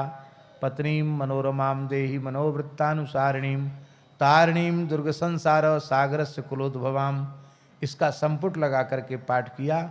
आप आश्चर्य मानेंगे, विवाह की लग्न आने के चैत्र महीना में तो पाठ किया गया, और 4 महीने के भीतर भीतर, माने विवाह की लग्न समाप्त हो उसके पहले पहले 8 के ब्याह गए। कभी जीवन में कोई अनुष्ठान उनका निष्फल हुआ ही नहीं, जबकि वो तो बड़े दुखी थे, कह रहे भैया ऐसा तो मैंने जीवन में किया नहीं, 8 के लिए 1 पाठ, चलो भगवती सब भला करेंगी, और भला हो गया। ब्राह्मण निष्ठा पूर्वक, विश्वास पूर्वक, श्रद्धा पूर्वक, सदाचार संपन्न होकर के करे तो आज भी जितने मंत्र हैं, स्तोत्र हैं, वे अत्यंत प्रभावशाली हैं, उनका तत्काल फल सामने उपस्थित होता है। बोलो भक्तवत्सल भगवान की जय। तो भूखा ब्राह्मण और दुर्वासा जी, वैसे ही क्रोध की मात्रा इनमें थोड़ी ज्यादा है और भूखे और थे, इसलिए महाराज जी इन्होंने इतना क्रोध किया, बोले अहो असंद्रसन सस्य श्रियोन्मत्तस्य पश्यत धर्म व्यतिक्रमम विष्णु रभक्तस्य समानितम मानिनः। अरे इस नृशंस क्रूर कुटिल धन के मद में मतवाले राजा का धर्म के विरुद्ध आचरण देखो तो सही, इसमें विष्णु भक्ति की गंध भी नहीं है। ये अपने को बड़ा भारी वैष्णव मानता है, भक्त मानता है। मेरे जैसे अतिथि को निमंत्रित करके इसने व्रत का पारण किया है। अदत्वा भुक्तवांस तस्य सद्यस्ते दर्शय फलम। मैं उसका मजा अभी चखा देता हूं, अभी फल दे देता हूं। ऐसा कह करके क्रोध में भरे हुए दुर्वासा जी ने अपनी जटा उखाड़ ली और काला नल के समान, कालाग्नि के समान वो भयंकर जटा जैसे ही धरती पर पटकी, उससे भयंकर कृत्या उत्पन्न हो गई। और उस कृत्या, वो कालाग्नि, उसके पैरों की धमक से धरती कांप रही थी। लेकिन धन्य है भक्तराज अम्बरीश वहां से हिले नहीं, सिर झुकाकर खड़े रहे। न चचाल पदान नृप, एक पैर भी डिगे नहीं। मन में सोचने लगे भगवान कितने करुणामय हैं। ये शरीर एक ऋषि का, ब्राह्मण का अपराधी हो गया। लगता है ये पापयुक्त अपराधयुक्त देह भगवत सेवा के योग्य नहीं है। इसलिए भगवान इस देह को ब्राह्मण की ज्वाला में शांत करके पुनः अपनी सेवा के लिए नया देह देना चाहते हैं। प्रभु आपके सभी विधान मंगलमय हैं, हम स्वीकार करते हैं। त्राहिमाम रक्षिमाम पाहिमाम कहना तो दूर रहा, उल्टे उसको हृदय से स्वीकार कर लिया। प्राग्दिष्टम भृत्य रक्षायाम पुरुषेण महात्मना ददाह कृत्याम ताम चक्रम क्रुद्धा ही विपावकः। भृत्य रक्षायाम प्राग्दिष्टम महात्मना पुरुषेण प्राग्दृष्टम भृत्य रक्षायाम नियुक्तम ताम चक्रम ताम कृत्याम चक्रम ददाह। चक्र जो है वो भगवान ने नियुक्त कर रखा था श्री अम्बरीश जी महाराज की सुरक्षा में। भगवान सुदर्शन चक्र प्रकट हो गए। जैसे भयंकर जंगल में आग लगती है और उसमें काला विषधर नाग वो आग से घिर जाता है, भग तो सकता नहीं, पर आग पर ही क्रोध करता है। पर बेचारा क्या करे, खुद ही जलकर खाक हो जाता है। जैसे दावाग्नि क्रोधी विषैले सर्प को जलाकर भस्म कर देती है, ऐसी सुदर्शन चक्र ने कालाग्नि को जलाकर खाक कर दिया। हमारा किया गया अभिचार प्रयोग निष्फल हो गया। यह देखकर श्री दुर्वासा जी महाराज वहां से भाग गए। दुर्वासा दुद्रवे भीतो दिक्षु प्राण परिप्सया। अपने प्राणों को बचाने के लिए दुर्वासा जी वहां से भागे, बड़ी तेजी से भागे। भगवान का चक्र पीछे पीछे भागा। देखो दुर्वासा जी भागते नहीं तो वहीं सुरक्षा हो जाती उनकी, पर वे सोचते थे हम तो महान योगी हैं, मन के समान हमारी गति है, पूरे ब्रह्मांड में कहीं भी हम जा सकते हैं, ये कहाँ तक हमारा पीछा करेगा, अंत में थक कर ये शांत हो जाएगा। वो नहीं समझते थे चक्र का प्रभाव। तमन्वधावत भगवद्रथांगम दावाग्निरुद्धूत शिखो यथाहिम तथा अनुशक्तम मुनिरीक्षमाणो गुह्यम विवक्षु प्रससार मेरो मेरु पर्वत की कंदराओं में छिप गए, वहां भी नहीं छोड़ा सुदर्शन चक्र ने। दुर्वासा जी दिशा, आकाश, पृथ्वी, अतल, बितल, सुतल, महातल, रसातल, पाताल तक गए, समुद्र में गए, लोकपालों के लोक में गए, स्वर्ग में गए, पूरे जहां जहां तक उनकी गति थी सर्वत्र चले गए, पर किसी ने उनको बचाया नहीं। अंत में वह श्री ब्रह्मा जी के लोक को चले गए। देवम विरिंचिम समगात विधाता स्त्र्याहात्मयो ने जित तेजसो माम। हे ब्रह्मा जी महाराज, आप मेरे पितामह में, मैं आपका पौत्र हूं, आप मेरी रक्षा करें। ब्रह्मा जी ने कहा, स्थानम मदीयम सह विश्व में तत् क्रीडावसाने द्विपरार्ध संगे भ्रूभंग मात्रेण हि संदिधिक्षो कालात्मनो यस्य तिरो भविष्यति।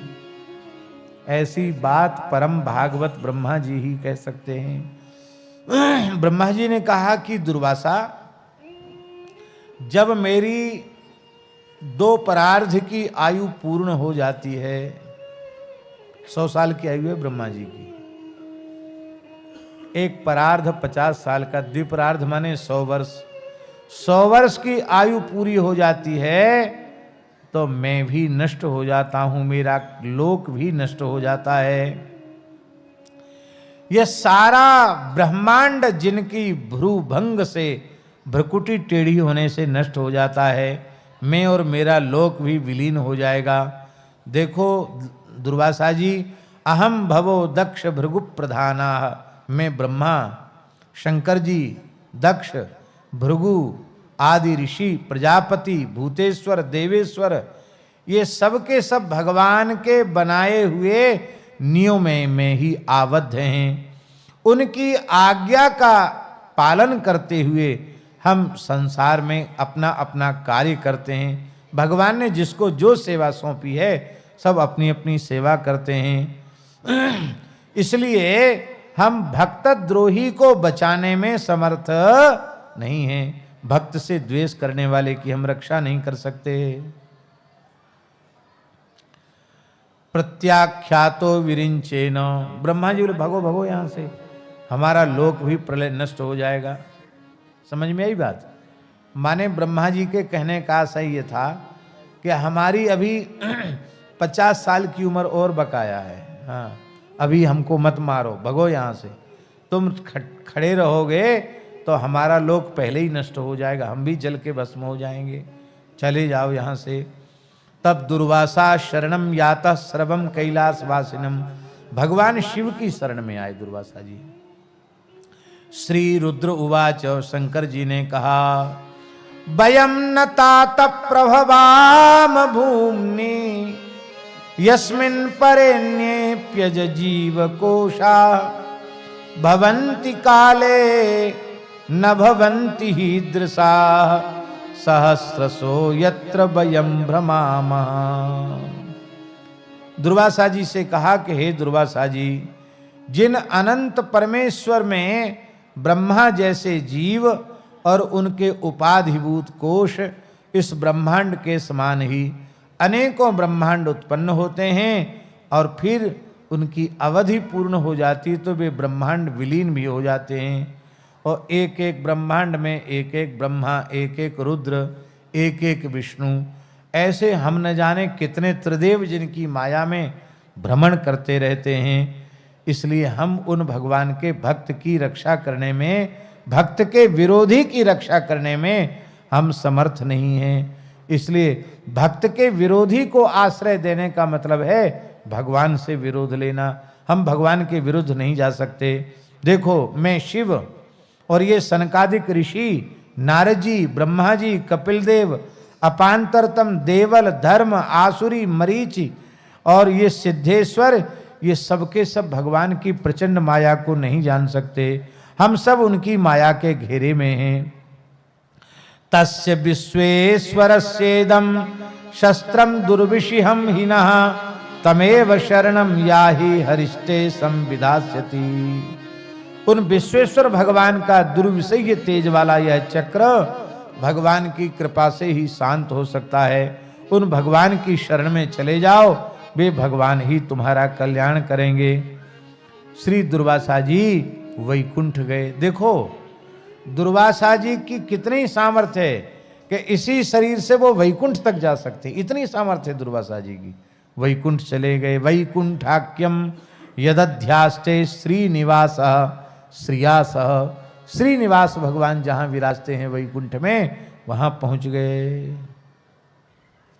भगवान के चक्र से उनका शरीर जल रहा था, वे थर थर कांप रहे थे। भगवान के चरणों में पड़ गए और तत्पाद मूले पतितस्वे पथु आहाच्युतानंत सदीप्सित प्रभो कृतागसम मावहि विश्वभावन। हे भगवान, हे अच्युत, मैं अपराधी हूं, आपकी शरण में हूं, मेरी रक्षा कीजिए। आप संपूर्ण विश्व के जीवन दाता हैं। हे प्रभु, आपका प्रभाव न जानने के कारण ही मैंने आपके प्राण प्यारे भक्त का अपराध कर दिया है। आप मुझे कृपा करके बचाइए, क्योंकि आपके नाम की ऐसी महिमा है। आपके नाम का उच्चारण करने मात्र से नारकीय जीव भी मुक्त हो जाता है। अजानताते परमानुभावम कृतम मयाघम भवतः प्रियाणाम विधेहि तस्यापचितिम विधातर मुच्चेत यन्नाम युदतो नारकोपी। दुर्वासा जी बोले, हम आर्त हैं, आप आर्तत्राण परायण हैं। भगवान बोले, बिल्कुल ठीक कहा आपने। आर्त माने दुखी, हम दुखिया के दुख को दूर करते हैं, पर जो मेरे भक्त को दुखी करके और फिर जब दुखी होता है उस दुख की निवृत्ति चाहता है, तो मेरे में सामर्थ्य नहीं है। मेरे भक्त को दुखी करके कोई सुखी हो जाए, मैं भक्तापराधी को दुख रहित नहीं बना सकता। बोले, महाराज मैं ब्राह्मण हूं, आप ब्रह्मण्य देव हैं। भगवान ने कहा, हम ब्रह्मण्य देव अवश्य हैं, ब्राह्मण को देवता मानते हैं, पर मेरे भक्त का सर्वनाश करने पर कोई ब्राह्मण तुल जाए तो उस ब्राह्मण का तो मैं मुख भी नहीं देखता, क्योंकि मैं भक्त वत्सल हूं। भगत बछल गुण सब ही कूटारे हैं। बड़ी प्यारी बात श्री प्रियादास जी महाराज ने कही है। जय जय श्री राधे। बहुत प्यारी पंक्तियां हैं। मोको अति प्यारे साधु उनकी अगाध मति, मोको अति प्यारे साधु उनकी अगाध गति, करो अपराध तुम कैसे हो कैसे जात है। हाँ करो अपराध तुम सयो कैसे जात है। धाम धन बाम सुत प्राण तनु त्याग करें, धरे मेरी ओर निसी भोर मोसों बात है। धरे मेरी ओर निसी भोर मोसों बात है। हे दुर्वासा, मेरे प्यारे संत, उनकी अगाध जो भक्ति युक्त मति है, ऐसे अगाध भक्ति वाले संत का भक्त का तुमने अपराध किया है। मैं भक्तापराध को सहन नहीं कर सकता। सारे दोषों को सहन कर सकता हूं, अपराधों को सहन कर सकता हूं, पर भक्तापराध को सहन नहीं कर सकता। तुम ही बताओ, घर धन पत्नी पुत्र प्राण सबकी आसक्ति का त्याग करके जो एकमात्र मुझे स्वीकार कर लेते हैं, अहरनिश मेरे ही सेवा में, मेरे ही प्रेम में डूबे रहते हैं। यहां लिखा है भैया जी, निशिभोर मोसों बात है, दिन रात हमसे ही बतराते रहते हैं, संसार की शरीर की उनको सुधबुद्ध नहीं रहती है। ऐसे भक्तों को छोड़ करके मैं तुम्हारी रक्षा कैसे कर सकता हूं। मेरे ऊना संत बिनु और कछु सांची कहो, जाओ वाही ठोर जाते मिटे उत्पात। बड़े ही दयाल सदा दीन प्रतिपाल करें, न्यूनता न धरें कहूं भक्ति गात गात। तुम वहीं जाओ, वहीं अपराध क्षमा होगा। बोले वो क्षमा कर देंगे? अरे बोले तुम संतों का स्वभाव नहीं जानते, वे कितने दयालु हैं, वे तो दीनों का सदा प्रतिपालन करने वाले हैं, उनके तो रोम रोम में भक्ति है। और दुर्वासा जी एक शिकायत हमारी तुमसे है। दुर्वासा जी बोले महाराज बताओ, जल्दी बताओ, मैं जला जा रहा हूं। बोले तुमने हमारे सब नाम गिनाए, पर तुमने हमारा भक्तवत्सल नाम क्यों नहीं गिनाया। भगत वत्सल गुण सब ही कूटारे, हाँ भगत वत्सल गुण सब ही कूटारे। मेरे भक्त वत्सल रूपी गुण ने सारे गुणों को टाल दिया है, अलग कर दिया है। जैसे पूर्णिमा का चंद्रमा एक होता है, बाकी सब तारे होते हैं, तो मानो ठाकुर जी कह रहे मेरे सभी गुण तारों के जैसे टिमटिमाते हैं, पर मैं भक्त वत्सल हूं, ये शरद के चंद्रमा के समान मेरा परिपूर्ण गुण है। मैं भक्तों से जितना प्रेम करता हूं उतना प्रेम किसी से नहीं करता। अब तो दुर्वासा जी शरण में आए और तब उनकी रक्षा हुई। इसी को श्री सुखदेव जी महाराज वर्णन कर रहे हैं। श्री भगवान ने कहा अहम भक्त पराधीनो यह स्वतंत्र इव द्विजो साधुभिर्ग्रस्त हृदयो भक्तैर भक्त जन प्रिया। मैं भक्तों के अधीन हूँ, मैं स्वतंत्र नहीं हूँ। भक्त अपनी भक्ति से मुझे अधीन कर लेते हैं, भक्त ही मुझे प्रिय हैं। देखो मैं अपने भक्तों का एकमात्र आश्रय हूँ, इसलिए अपने भक्तों को छोड़कर मैं अपने आप को भी नहीं चाहता हूँ, अपनी अर्धांगिनी लक्ष्मी को भी नहीं चाहता हूँ, जितना मैं अपने प्राण प्यारे भक्तों को चाहता हूँ। हे दुर्वासा जी तुम ही बताओ, ये दारागार पुत्राप्तान प्राणान वित्त मिमम परम हित्वा माम शरणम याता कथम तांस त्यक्त मुत्सहे। जो भक्त स्त्री पुत्र घर गुरुजन प्राण धन यह लोक परलोक सबकी अहंता ममता आसक्ति का त्याग करके मेरी शरण में आ गए हैं, उन भक्तों की रक्षा करें कि उन भक्तों से विरोध करने वाले की रक्षा करें, उचित क्या है। आगे की बात तो इतनी अद्भुत कही है ठाकुर जी ने, महाराज जी हम क्या कहें। भगवान ऐसा विचित्र उदाहरण दे रहे हैं।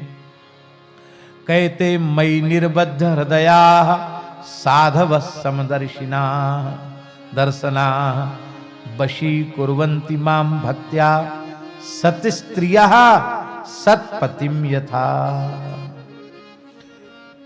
जैसे सती नारी अपने पातिव्रत से अपने सदाचारी पति को बस में कर लेती है, ऐसे ही मेरे भक्त तो सती पतिव्रता के समान हैं और मैं उनके एकमात्र सदाचारी पति के समान हूं। वे मुझे अपनी मुट्ठी में कस के रखते हैं। यहां एक विशेष बात है बाबा ध्यान देने की है। सतपतिम यथा, क्या पत्नी का धर्म पातिव्रत का पालन है, तो पति का भी धर्म एक पत्नी व्रत होकर के रहने का है। पत्नी सती साध्वी सदाचारिणी है और पति दुराचारी है, तो पत्नी लाख कोशिश कर ले तो भी वह अपने इधर उधर नरक के गड्ढे में जाकर गिरेगा। वो अपनी पत्नी के कितना भी प्रेम करने पर उसके प्रेम को स्वीकार ही नहीं करेगा। पत्नी सदाचारिणी हो तो पति भी सदाचारी ही होना चाहिए। भगवान करें ये संत भक्त तो पतिव्रता के जैसे और मैं उनके सदाचारी पति के जैसा हूं। अब यहां एक बात है भैया जी कि ठाकुर जी एक पत्नी व्रत हैं क्या? बोलो। ये तो बहुवल्लभी वल्लभ हैं, है कि नहीं? बहुवल्लभी वल्लभ हैं कि नहीं? लेकिन अब हम जो बात कहने जा रहे हैं वो बड़ी बारीक है। प्रत्येक भक्त के लिए भगवान का स्वतंत्र अवतार है, और उस भक्त के लिए भगवान पूरे पूरे उसी के लिए हैं। इसलिए भगवान अनेकों को स्वीकार करने के बाद भी भगवान एक पत्नी व्रत है, क्योंकि वो एक भक्त को ही हृदय से अंगीकार करते हैं। जितने भक्त उतने भगवान। 16,108 ब्याह करके भी भगवान एक पत्नी व्रत हैं, क्योंकि 16,108 रूप धारण करके सबका निर्वाह कर रहे हैं।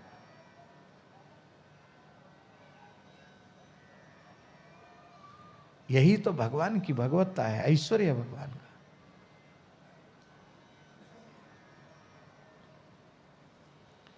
ठाकुर ठाकुर तो सब एक हैं, पर आपके घर के जो ठाकुर हैं वो आपके निजी ठाकुर हैं। उनका अवतार आपके लिए हुआ है। आपकी झांपी जी में जो विराजमान है ना, ये आपके अपने ठाकुर हैं। ये स्वतंत्र अवतार केवल आपके लिए है। इसलिए भगवान कहते हैं ना हम तेभ्यो मनागपि, मैं भक्तों को छोड़कर किसी को नहीं जानता, और भक्त मुझे छोड़कर किसी को जानते नहीं हैं। हे दुर्वासा जी, मेरी भक्ति कैसी है तुमको पता नहीं है। मत सेवया प्रतीतंच सालोक्यादि चतुष्टयम नेच्छन्ति सेवया पूर्णा कुतोन्यत काल विद्रुतम। मेरे अनन्य प्रेमी भक्त मेरी निष्काम सेवा करते हैं तो मैं सालोक्य, सामीप्य, सार्ष्टि, ऐकत्व, सायुज्य, पांचों प्रकार का मोक्ष उनके सामने रख देता हूं। लेकिन वे नजर उठाकर भी मोक्ष की ओर देखते नहीं हैं। मोक्ष जैसी दुर्लभ वस्तु, 5 प्रकार के दुर्लभ मोक्षों की ओर मेरे भक्त नहीं देखते। तो इस ब्रह्मांड में ऐसी कौन नाशवान वस्तु है जो भक्त को अपनी ओर आकृष्ट कर सके, भक्त को लुभा सके, भक्त को रिझा सके। भक्त कहते ही उसको हैं जो किसी की ओर आकृष्ट नहीं होता। हे दुर्वासा जी, साधवो हृदयम मह्यम साधूनाम हृदयम त्वहम मदन्यत्ते न जानन्ति नाहम तेभ्यो मनागपि। संत हमारे हृदय हैं, मैं संतों का हृदय हूं। संत मुझे छोड़कर किसी को नहीं जानते, अब मैं संतों को छोड़कर किसी को नहीं जानता। हाँ, तुम रो रहे हो, चीख चिल्ला रहे हो, इसलिए मुझे दया तो आ रही है, करुणा भी आ रही है, तो उपाय बता सकता हूं। उपायम कथयिष्यामि तब विप्र शृणुष्व तत्। यहां ध्यान दें, कहीं भी ठाकुर जी ने उनको दुर्वासा नहीं कहा।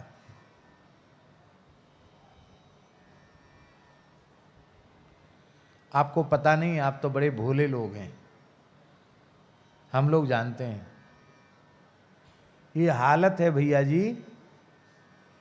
कि किसी के बड़े लोग जो हैं उनका नाम तो इतना ही छोटा होता है, पर उनके आगे पीछे वाले विशेषण इतने बड़े होते हैं। कितने बड़े? इतने बड़े होते हैं।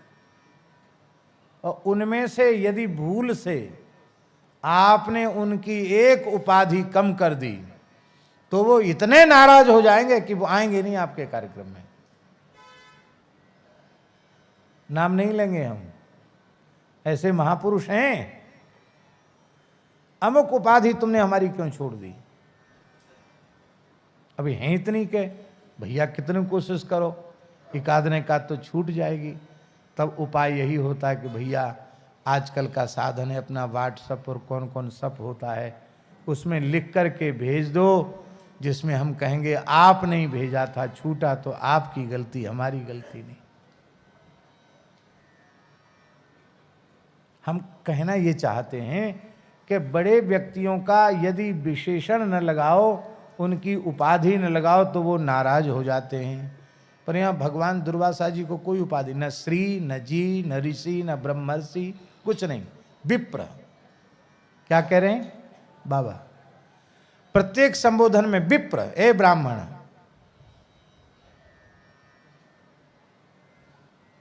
क्या भगवान ऐसा ही करते हैं दुर्वासा जी के साथ? दुर्वासा जी को भगवान अपना गुरु बताते हैं। दुर्वासा जी हमारे गुरु हैं। हाँ, उपनिषद में लिखा है, गोपियों को भगवान श्री कृष्ण के प्रति संदेह हो गया। क्या संदेह?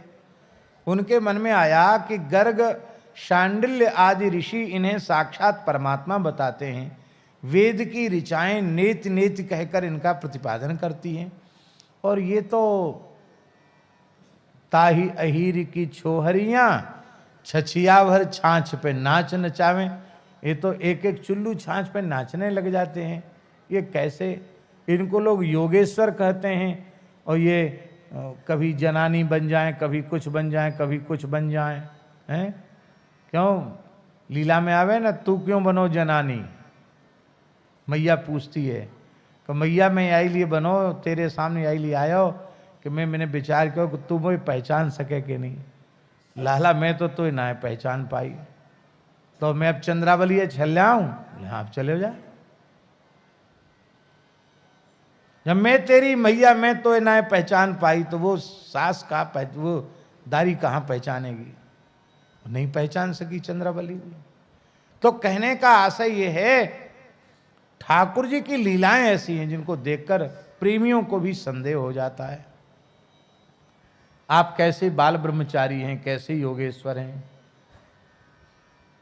तो भगवान बोले हम तुम्हारा समाधान जरूर करेंगे। जमुना पल्ली पार बटवृक्ष के नीचे हमारे गुरुजी आए हैं। उन्होंने 1000 साल का व्रत किया था, उसका पारण करना है। खाने पीने के बहुत शौकीन है, 1000 साल से खाया नहीं उन्होंने। बढ़िया बढ़िया पकवान मिष्ठान बना के ले जाओ। खूब बढ़िया प्रेम से जिमाना उनको। महाराज सामग्री, गोपाल जी बैठो, सामग्री तो तैयार है, ये जीमेंगे कैसे? आप कुर्सी पे बैठ जाओ। सामग्री तो तैयार है, ये जीमेंगे कैसे? हम पार कैसे जाएंगे? तो ठाकुर जी ने कहा भादों की जमुना जी।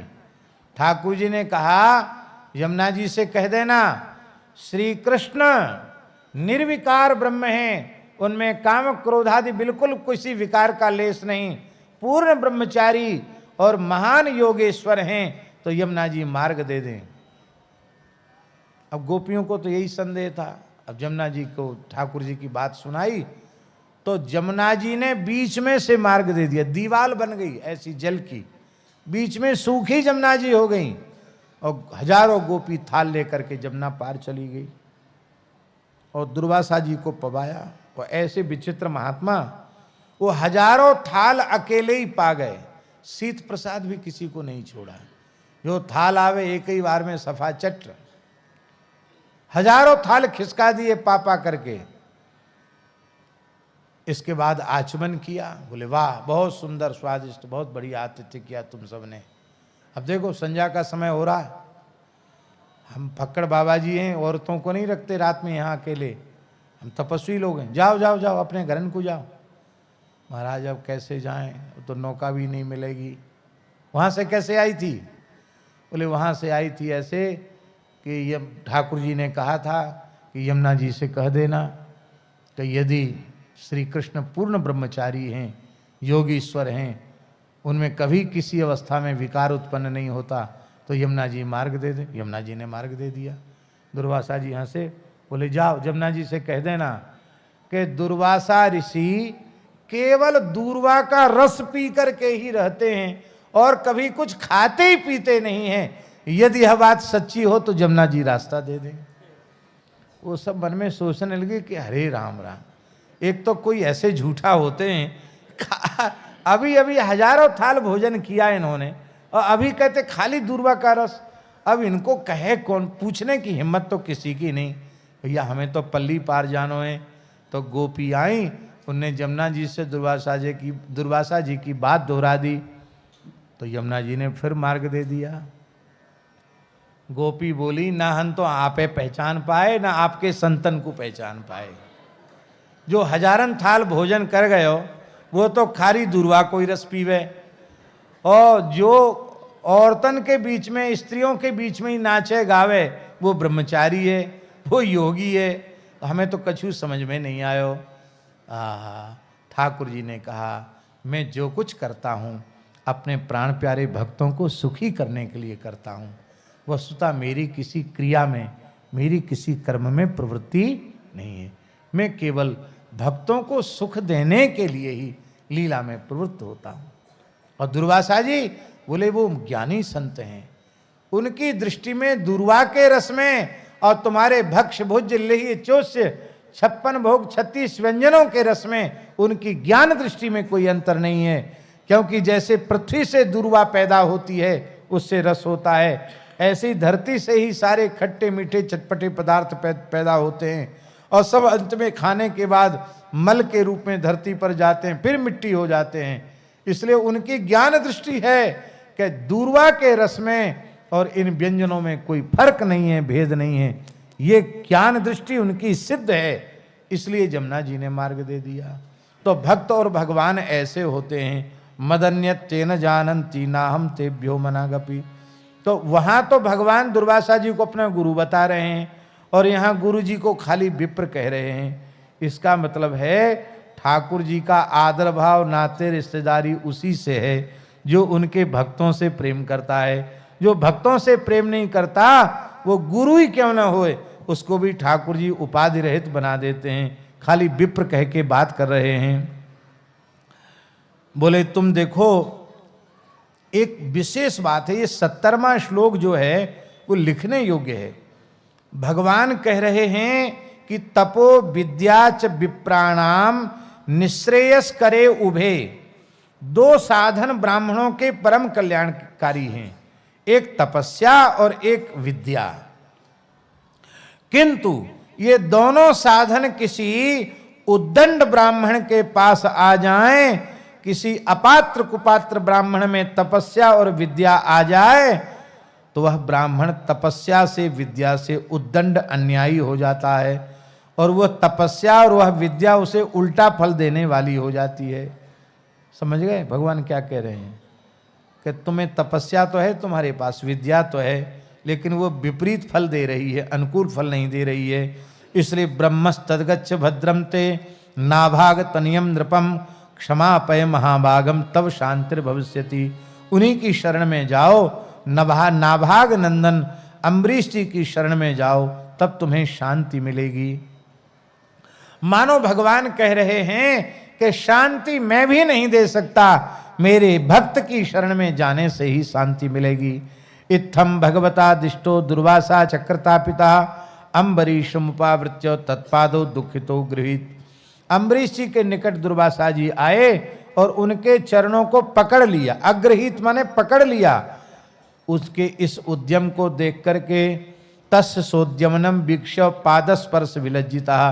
पादस्पर्श से उन्हें बड़ी लज्जा हुई, इन ऋषि ने मेरे पैर क्यों पकड़ लिए, और अपने चरण छुड़ाकर आप पीछे हटे, पृथ्वी पर लौटकर साष्टांग दंडवत प्रणाम किया और कहा कि भगवान आप ऐसा क्यों कर रहे हो? बोले, महाराज हमें बचाओ, ये सुदर्शन चक्र हमको जलाए जा रहा है। तब अम्बरीश जी महाराज ने सुदर्शन चक्र भगवान की स्तुति की है। ये श्रीमद् भागवत का सुदर्शन स्तोत्र बहुत ही प्रभावशाली स्तोत्र है। बड़ी से बड़ी व्याधि, बड़ी से बड़ी पीड़ा, बड़े से बड़े ज्वर की निवृत्ति इस स्तोत्र से हो जाती है। बहुत बड़ा नहीं है, 1 2 3 4 5 6 7 8 और 9, केवल 9 श्लोक हैं। कितने श्लोक हैं? 9। बहुत छोटा स्तोत्र है, बहुत प्रभावशाली है। अम्बरीश जी ने कहा, अम्बरीश उवाच त्वमग्निर्भगवान सूर्यस्त्वं सोमो ज्योतिषां पति त्वमापस्त्वं क्षित्र व्योमो वायुर्मात्रेन्द्रियाणि च। हे सुदर्शन चक्र राज, आप अग्नि स्वरूप हैं, आप सूर्य स्वरूप हैं, आप नक्षत्र मंडल के अधिपति चंद्रमा भी आप ही हैं। जल पृथ्वी आकाश वायु पंच तन्मात्रा संपूर्ण इंद्रियों के रूप में भी आप ही हैं। सुदर्शन नमस्तुभ्यं सहस्राराच्युत प्रिय सर्वास्त्रघातन विप्राय स्वस्ति भूया इडस्पते। हे सुदर्शन, आपको मैं प्रणाम करता हूँ। आप हजारों अरे वाले दांत वाले हैं, आप संपूर्ण अस्त्र शस्त्रों को नष्ट करने वाले हैं, इस धरती के एकमात्र रक्षक हैं। आप कृपा करके इस ब्राह्मण की रक्षा कीजिए। त्वं धर्मस्त्वं मृतम सत्यम त्वं यज्ञोखिल यज्ञ भुक् त्वं लोकपाल सर्वात्मा त्वं तेजः पौरुषम परम। आप ही धर्म हैं, मधुर और सत्यवाणी भी आप ही हैं, आप ही समस्त यज्ञों के अधिपति हैं। हे सुदर्शन, आप ही यज्ञ हैं, आप समस्त लोकों के रक्षक हैं और सर्वलोक आपका ही स्वरूप हैं। आप परम पुरुष परमात्मा भगवान श्री हरि का दिव्य तेज आप ही हैं। हे सुनाभ नमः सुनाभाखिल धर्म से तवे यधर्मशीलासुर धूम के तवे त्रैलोक्य गोपाय विशुद्ध वर्चसे मनोज वायाद्भुत कर्मणे गृणे। धर्मों की मर्यादा के रक्षक आप हैं। अधर्म का आचरण करने वाले असुरों को भस्म करने के लिए आप कालाग्नि के समान हैं। आप तीनों लोकों के रक्षक हैं, विशुद्ध तेजोमय हैं। आपकी गति मन के वेग से भी अधिक है। आपके कर्म अद्भुत हैं। मैं आपको नमस्कार करता हूँ, आपकी स्तुति करता हूँ। स्वतेजसा धर्ममयेन संहृतम तमः प्रकाशस्य दुतो महात्मनाम दुरत्यस्ते महिमा गिराम पते त्वद्रूप में तत्सत परावरम।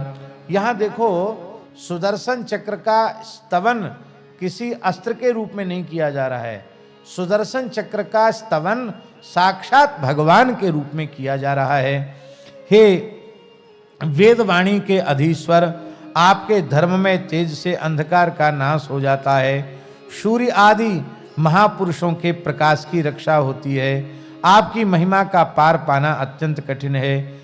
जैसे ऊंचे नीचे छोटे बड़े भेदभाव से युक्त यह जगत, कार्य कारणात्मक जगत, यह सब आपका ही स्वरूप है।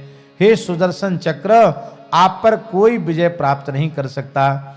जिस समय भगवान निरंजन अपने हाथ से आपको छोड़ते हैं और आप दैत्य दानवों की सेना में प्रवेश कर जाते हैं, उस समय उनकी भुजाएं, मस्तक, जंघाएं, गर्दन कट कट करके गिरती हैं। उस समय आपकी दुष्टों का संहार करते हुए विलक्षण शोभा होती है। यदा विशिष्टत्वमजं जनेन बलम प्रविष्टो जित दैत्य दानवम बाहुदरोर्वंगिश्रोधराणि वक्रनन्नजस्त्रम प्रधने विराजसे। ऐसे हे भगवान, विश्व के रक्षक, आप रणभूमि में सबका प्रहार सह लेते हैं। आपका कोई कुछ बिगाड़ नहीं सकता। गदाधारी भगवान ने दुष्टों के नाश के लिए आपको प्रकट किया है, आपको नियुक्त किया है। यहाँ एक बड़ी सुंदर बात कह रहे हैं श्री अम्बरीश जी। सत्वम जगत्राण खल प्रहाणये निरूपित सर्वसहो गदाव्रता विप्रस्य चास्मत् कुल दैव हेतवे विदेहि भद्रम तदनुग्रहो हिनः।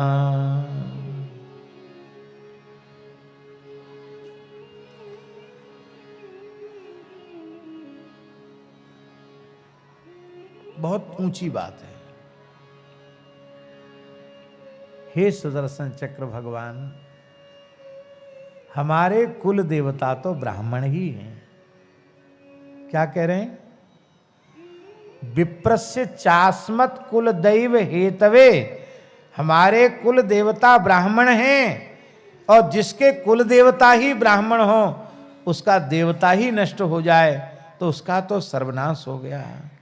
इसलिए हे भगवान, आप सब बात जाने दीजिए। ये मेरे कुल देवता हैं, ये मेरे कुल देवता हैं, ये मानकर इनकी रक्षा कर लीजिए। ये है ब्राह्मण भक्ति।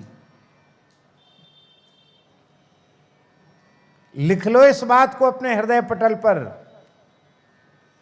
जो विशुद्ध भगवत भक्त होगा वही ब्राह्मणों का सबसे बड़ा भक्त होगा। जिसके हृदय में ब्राह्मण के प्रति भक्ति नहीं है, गाय के प्रति भक्ति नहीं है, वो चाहे जितना बड़ा साधक या चाहे जितना बड़ा सिद्ध बना रहे, वो भगवान का भक्त नहीं हो सकता है। भक्त की पहचान है। उत्तमोत्तम ब्राह्मण की पहचान क्या? ये तो भक्त की पहचान है भैया जी। ब्राह्मण की पहचान क्या है? जो सर्वोत्तम ब्राह्मण होगा वो भगवान का भक्त जितना होगा उससे अधिक भगवान के भक्तों का भक्त होगा। ब्राह्मणों का भगवान का भक्त जितना बड़ा होगा वह उससे अधिक भगवान के भक्तों का भक्त होगा। ब्राह्मण होकर के यदि वैष्णव से द्रोह करता है, संत से द्रोह करता है, अब क्या कहें, समय नहीं है। पद्म पुराण का एक श्लोक है, पद्म पुराण का एक श्लोक है भाई भैया जी, उसमें लिखा है षडंग वेदों का विद्वान, धर्म निष्णात ब्राह्मण, सांग वेद का प्रकांड विद्वान, सर्वदा कर्म कांडे प्रवृत्तो यः सर्वदा विष्णु निंदकः निंदकस्तज्जनानांच महाचांडाल उच्यते। भगवान व्यास कह रहे हैं चारों वेद, 6 शास्त्रों का, 14 विद्याओं का मर्मज्ञ विद्वान ब्राह्मण और कर्मकांड में भी लगा हुआ है, किंतु भगवान की निंदा करता है और भगवान के भक्तों की निंदा करता है, किसी अन्य देवी देवता की प्रशंसा करता है, भगवान का विद्रोही है और भगवान के भक्तों का विद्रोही है। तो भगवान व्यास पद्म पुराण में कह रहे हैं उस ब्राह्मण को विद्वान होते हुए महाचांडाल समझना चाहिए। इसलिए भगवत भक्त का लक्षण है वो गौ ब्राह्मण का भक्त होगा, और ब्राह्मण का लक्षण है वो गौ भक्त होगा और भक्तों का भक्त होगा, भगवान का भक्त होगा। तो भगवान का भक्त तो होगा ही, पर भगवान से अधिक भगवान के भक्तों का भक्त होगा।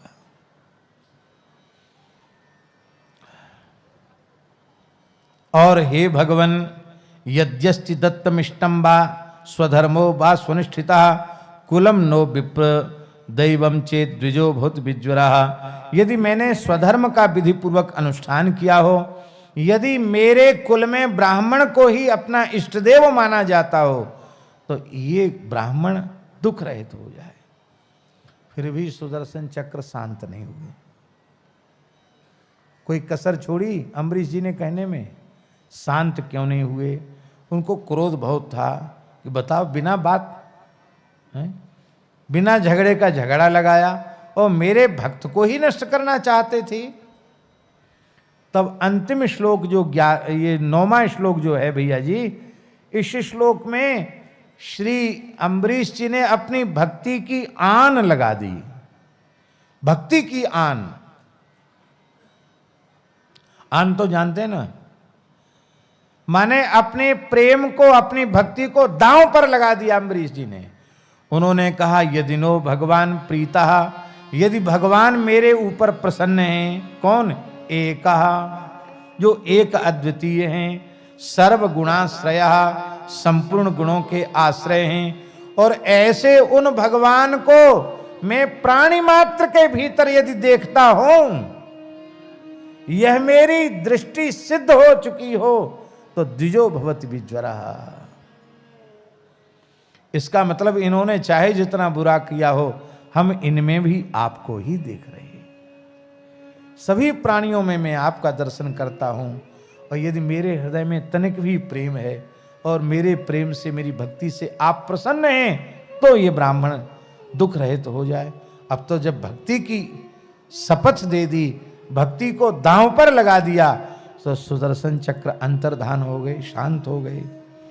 अब तो आपने श्री दुर्वासा जी के चरणों को धोया, उनका पूजन किया, और दुर्वासा जी ने कहा, दुर्वासा उवाच अहो अनंत दासानां महत्वं दृष्ट मध्य में कृतागसोपि यद्राजन मंगलानि समीह से।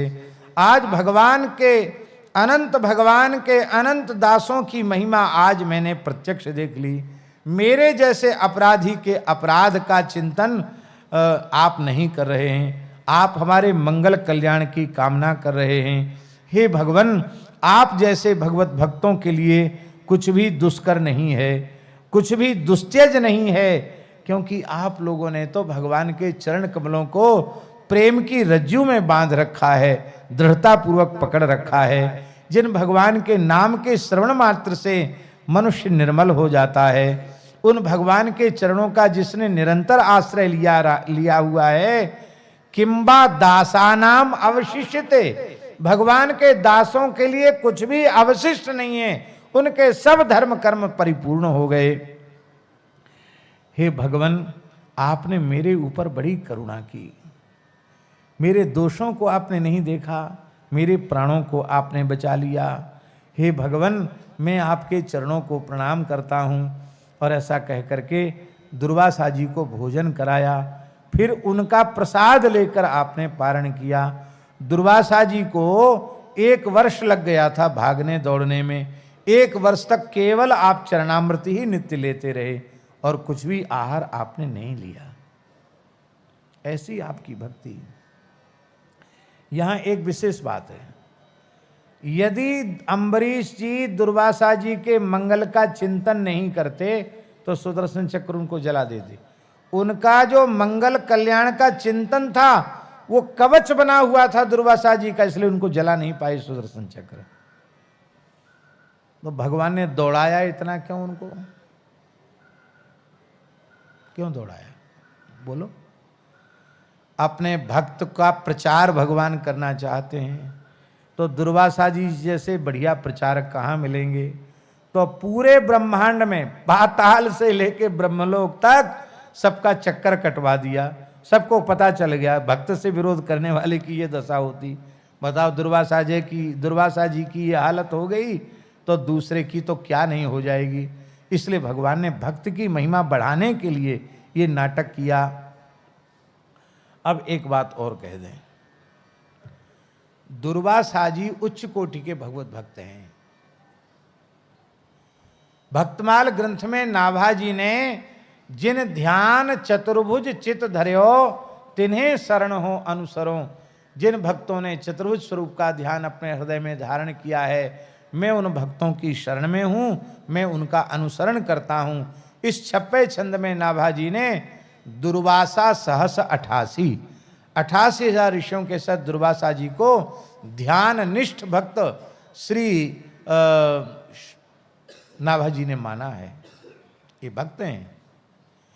और जब शिवजी के अवतार हैं, शिवजी परम भागवत हैं, तो ये क्या भागवत नहीं है? तब ऐसा क्यों? इसका उत्तर तुलसीदास जी ने दिया, ज्ञानी मूढ़ न कोई, न कोई ज्ञानी है और न कोई मूढ़ है। भगवान ये सब भगवान के खिलौने हैं। भगवान जिसके साथ जैसा खेल करना चाहें वो खेल करें। तो दुर्वासा जी तपस्वियों में, ब्रह्मर्षियों में सबसे श्रेष्ठ, और इतने श्रेष्ठ ऋषि को नतमस्तक करके भगवान वैष्णवता, भागवत धर्म के स्वरूप को संपूर्ण ब्रह्मांडों में सर्वोपरि रूप में भगवान उनको प्रतिष्ठित करना चाहते हैं। सर्वोपरि रूप में, कोई बात नहीं, बस सर्वोपरि रूप में भगवान उनको प्रतिष्ठित करना चाहते हैं। इसीलिए ऐसा हुआ। बोलो भक्त वत्सल भगवान की। यदि दुर्वासा जी परीक्षा न लेते तो अम्बरीश जी की भक्ति की महिमा को कौन जानता। बोलो श्री अम्बरीश जी महाराज की। दुर्वासा जी ब्रह्मलोक चले गए। दुर्वासा जी ब्रह्मलोक चले गए और महाराज जी इधर श्री दुर्वासा भोजन से पवित्र अन्न को उन्होंने भोजन किया। और दुर्वासा जी कहते अम्बरीश जी के इतने गुण हैं कि उनकी चर्चा नहीं की जा सकती। महाराज जी लिखा है, ब्रह्मलोक तक के भोगों को नरक के तुल्य समझा अम्बरीश जी ने। ऐसा तीव्र वैराग्य, ऐसा विलक्षण वैराग्य उनका था। और इसके बाद अम्बरीश जी ने फिर सन्यास, घर द्वार छोड़ दिया। वो जंगल में चले गए, तपस्या करने लगे और अपने पुत्रों पर राज्य छोड़ दिया। यहां महाराज जी लिखा है, अथाम्बरीशस्तनेषु राज्यम समानशीलेषु विसृज्य धीरः। रानी के लिए आया, महिष्यातुल्य शीलया, और पुत्रों के लिए ले आया समान शीलेषु। इसका मतलब है जैसे भक्त अम्बरीश जी थे, उनके 3 पुत्र भी वैसे ही भक्त हुए। हा हा, क्या कहना है। कौन कौन थे? बड़े पुत्र का नाम था विरूप, मंझले पुत्र का नाम था केतुमान, और तीसरे नंबर के पुत्र का नाम था शंभु। अर्थ समझे नहीं? बड़े वाले तो 24 घंटे अहर्निश अष्ट सात्विक महाभावों से भरे रहते थे, तो प्रेम में इनको अश्रुकंप पुलक निरंतर होता रहता, तो प्रेम में विरूप होने के कारण ये इनका नाम विरूप पड़ गया। और मध्यम केतुमान, केतु माने होता झंडा, मान माने झंडे वाला, वो भक्ति की ध्वजा को धारण करने वाले थे, इसलिए उनका नाम केतुमान हुआ। और तीसरे, अरे बोले ये तो शंभु, शंभु माने वैष्णवानाम यथा शंभु, जैसे वैष्णवों में शंकर जी हैं, शंकर जी के जैसी भक्ति उनकी थी, ऐसे समान शीलेषु। कहते इस अम्बरीश जी के चरित्र को जो श्रद्धा पूर्वक श्रवण करता है, इत्येतत् पुण्यमाख्यानम अम्बरीशस्य भूपते संकीर्तयन् ननुध्यायन् भक्तो भगवतो भवेत्। इसका संकीर्तन करता है, ध्यान करता है, वो भगवान का भक्त हो जाता है। इसका तात्पर्य है कि अम्बरीश जी का चरित्र सुनने के बाद यदि कोई भगवान का भक्त नहीं हुआ तो उसे मनुष्य कहलाने का अधिकार नहीं है। अम्बरीश जी का चरित्र ऐसा अद्भुत चरित्र है।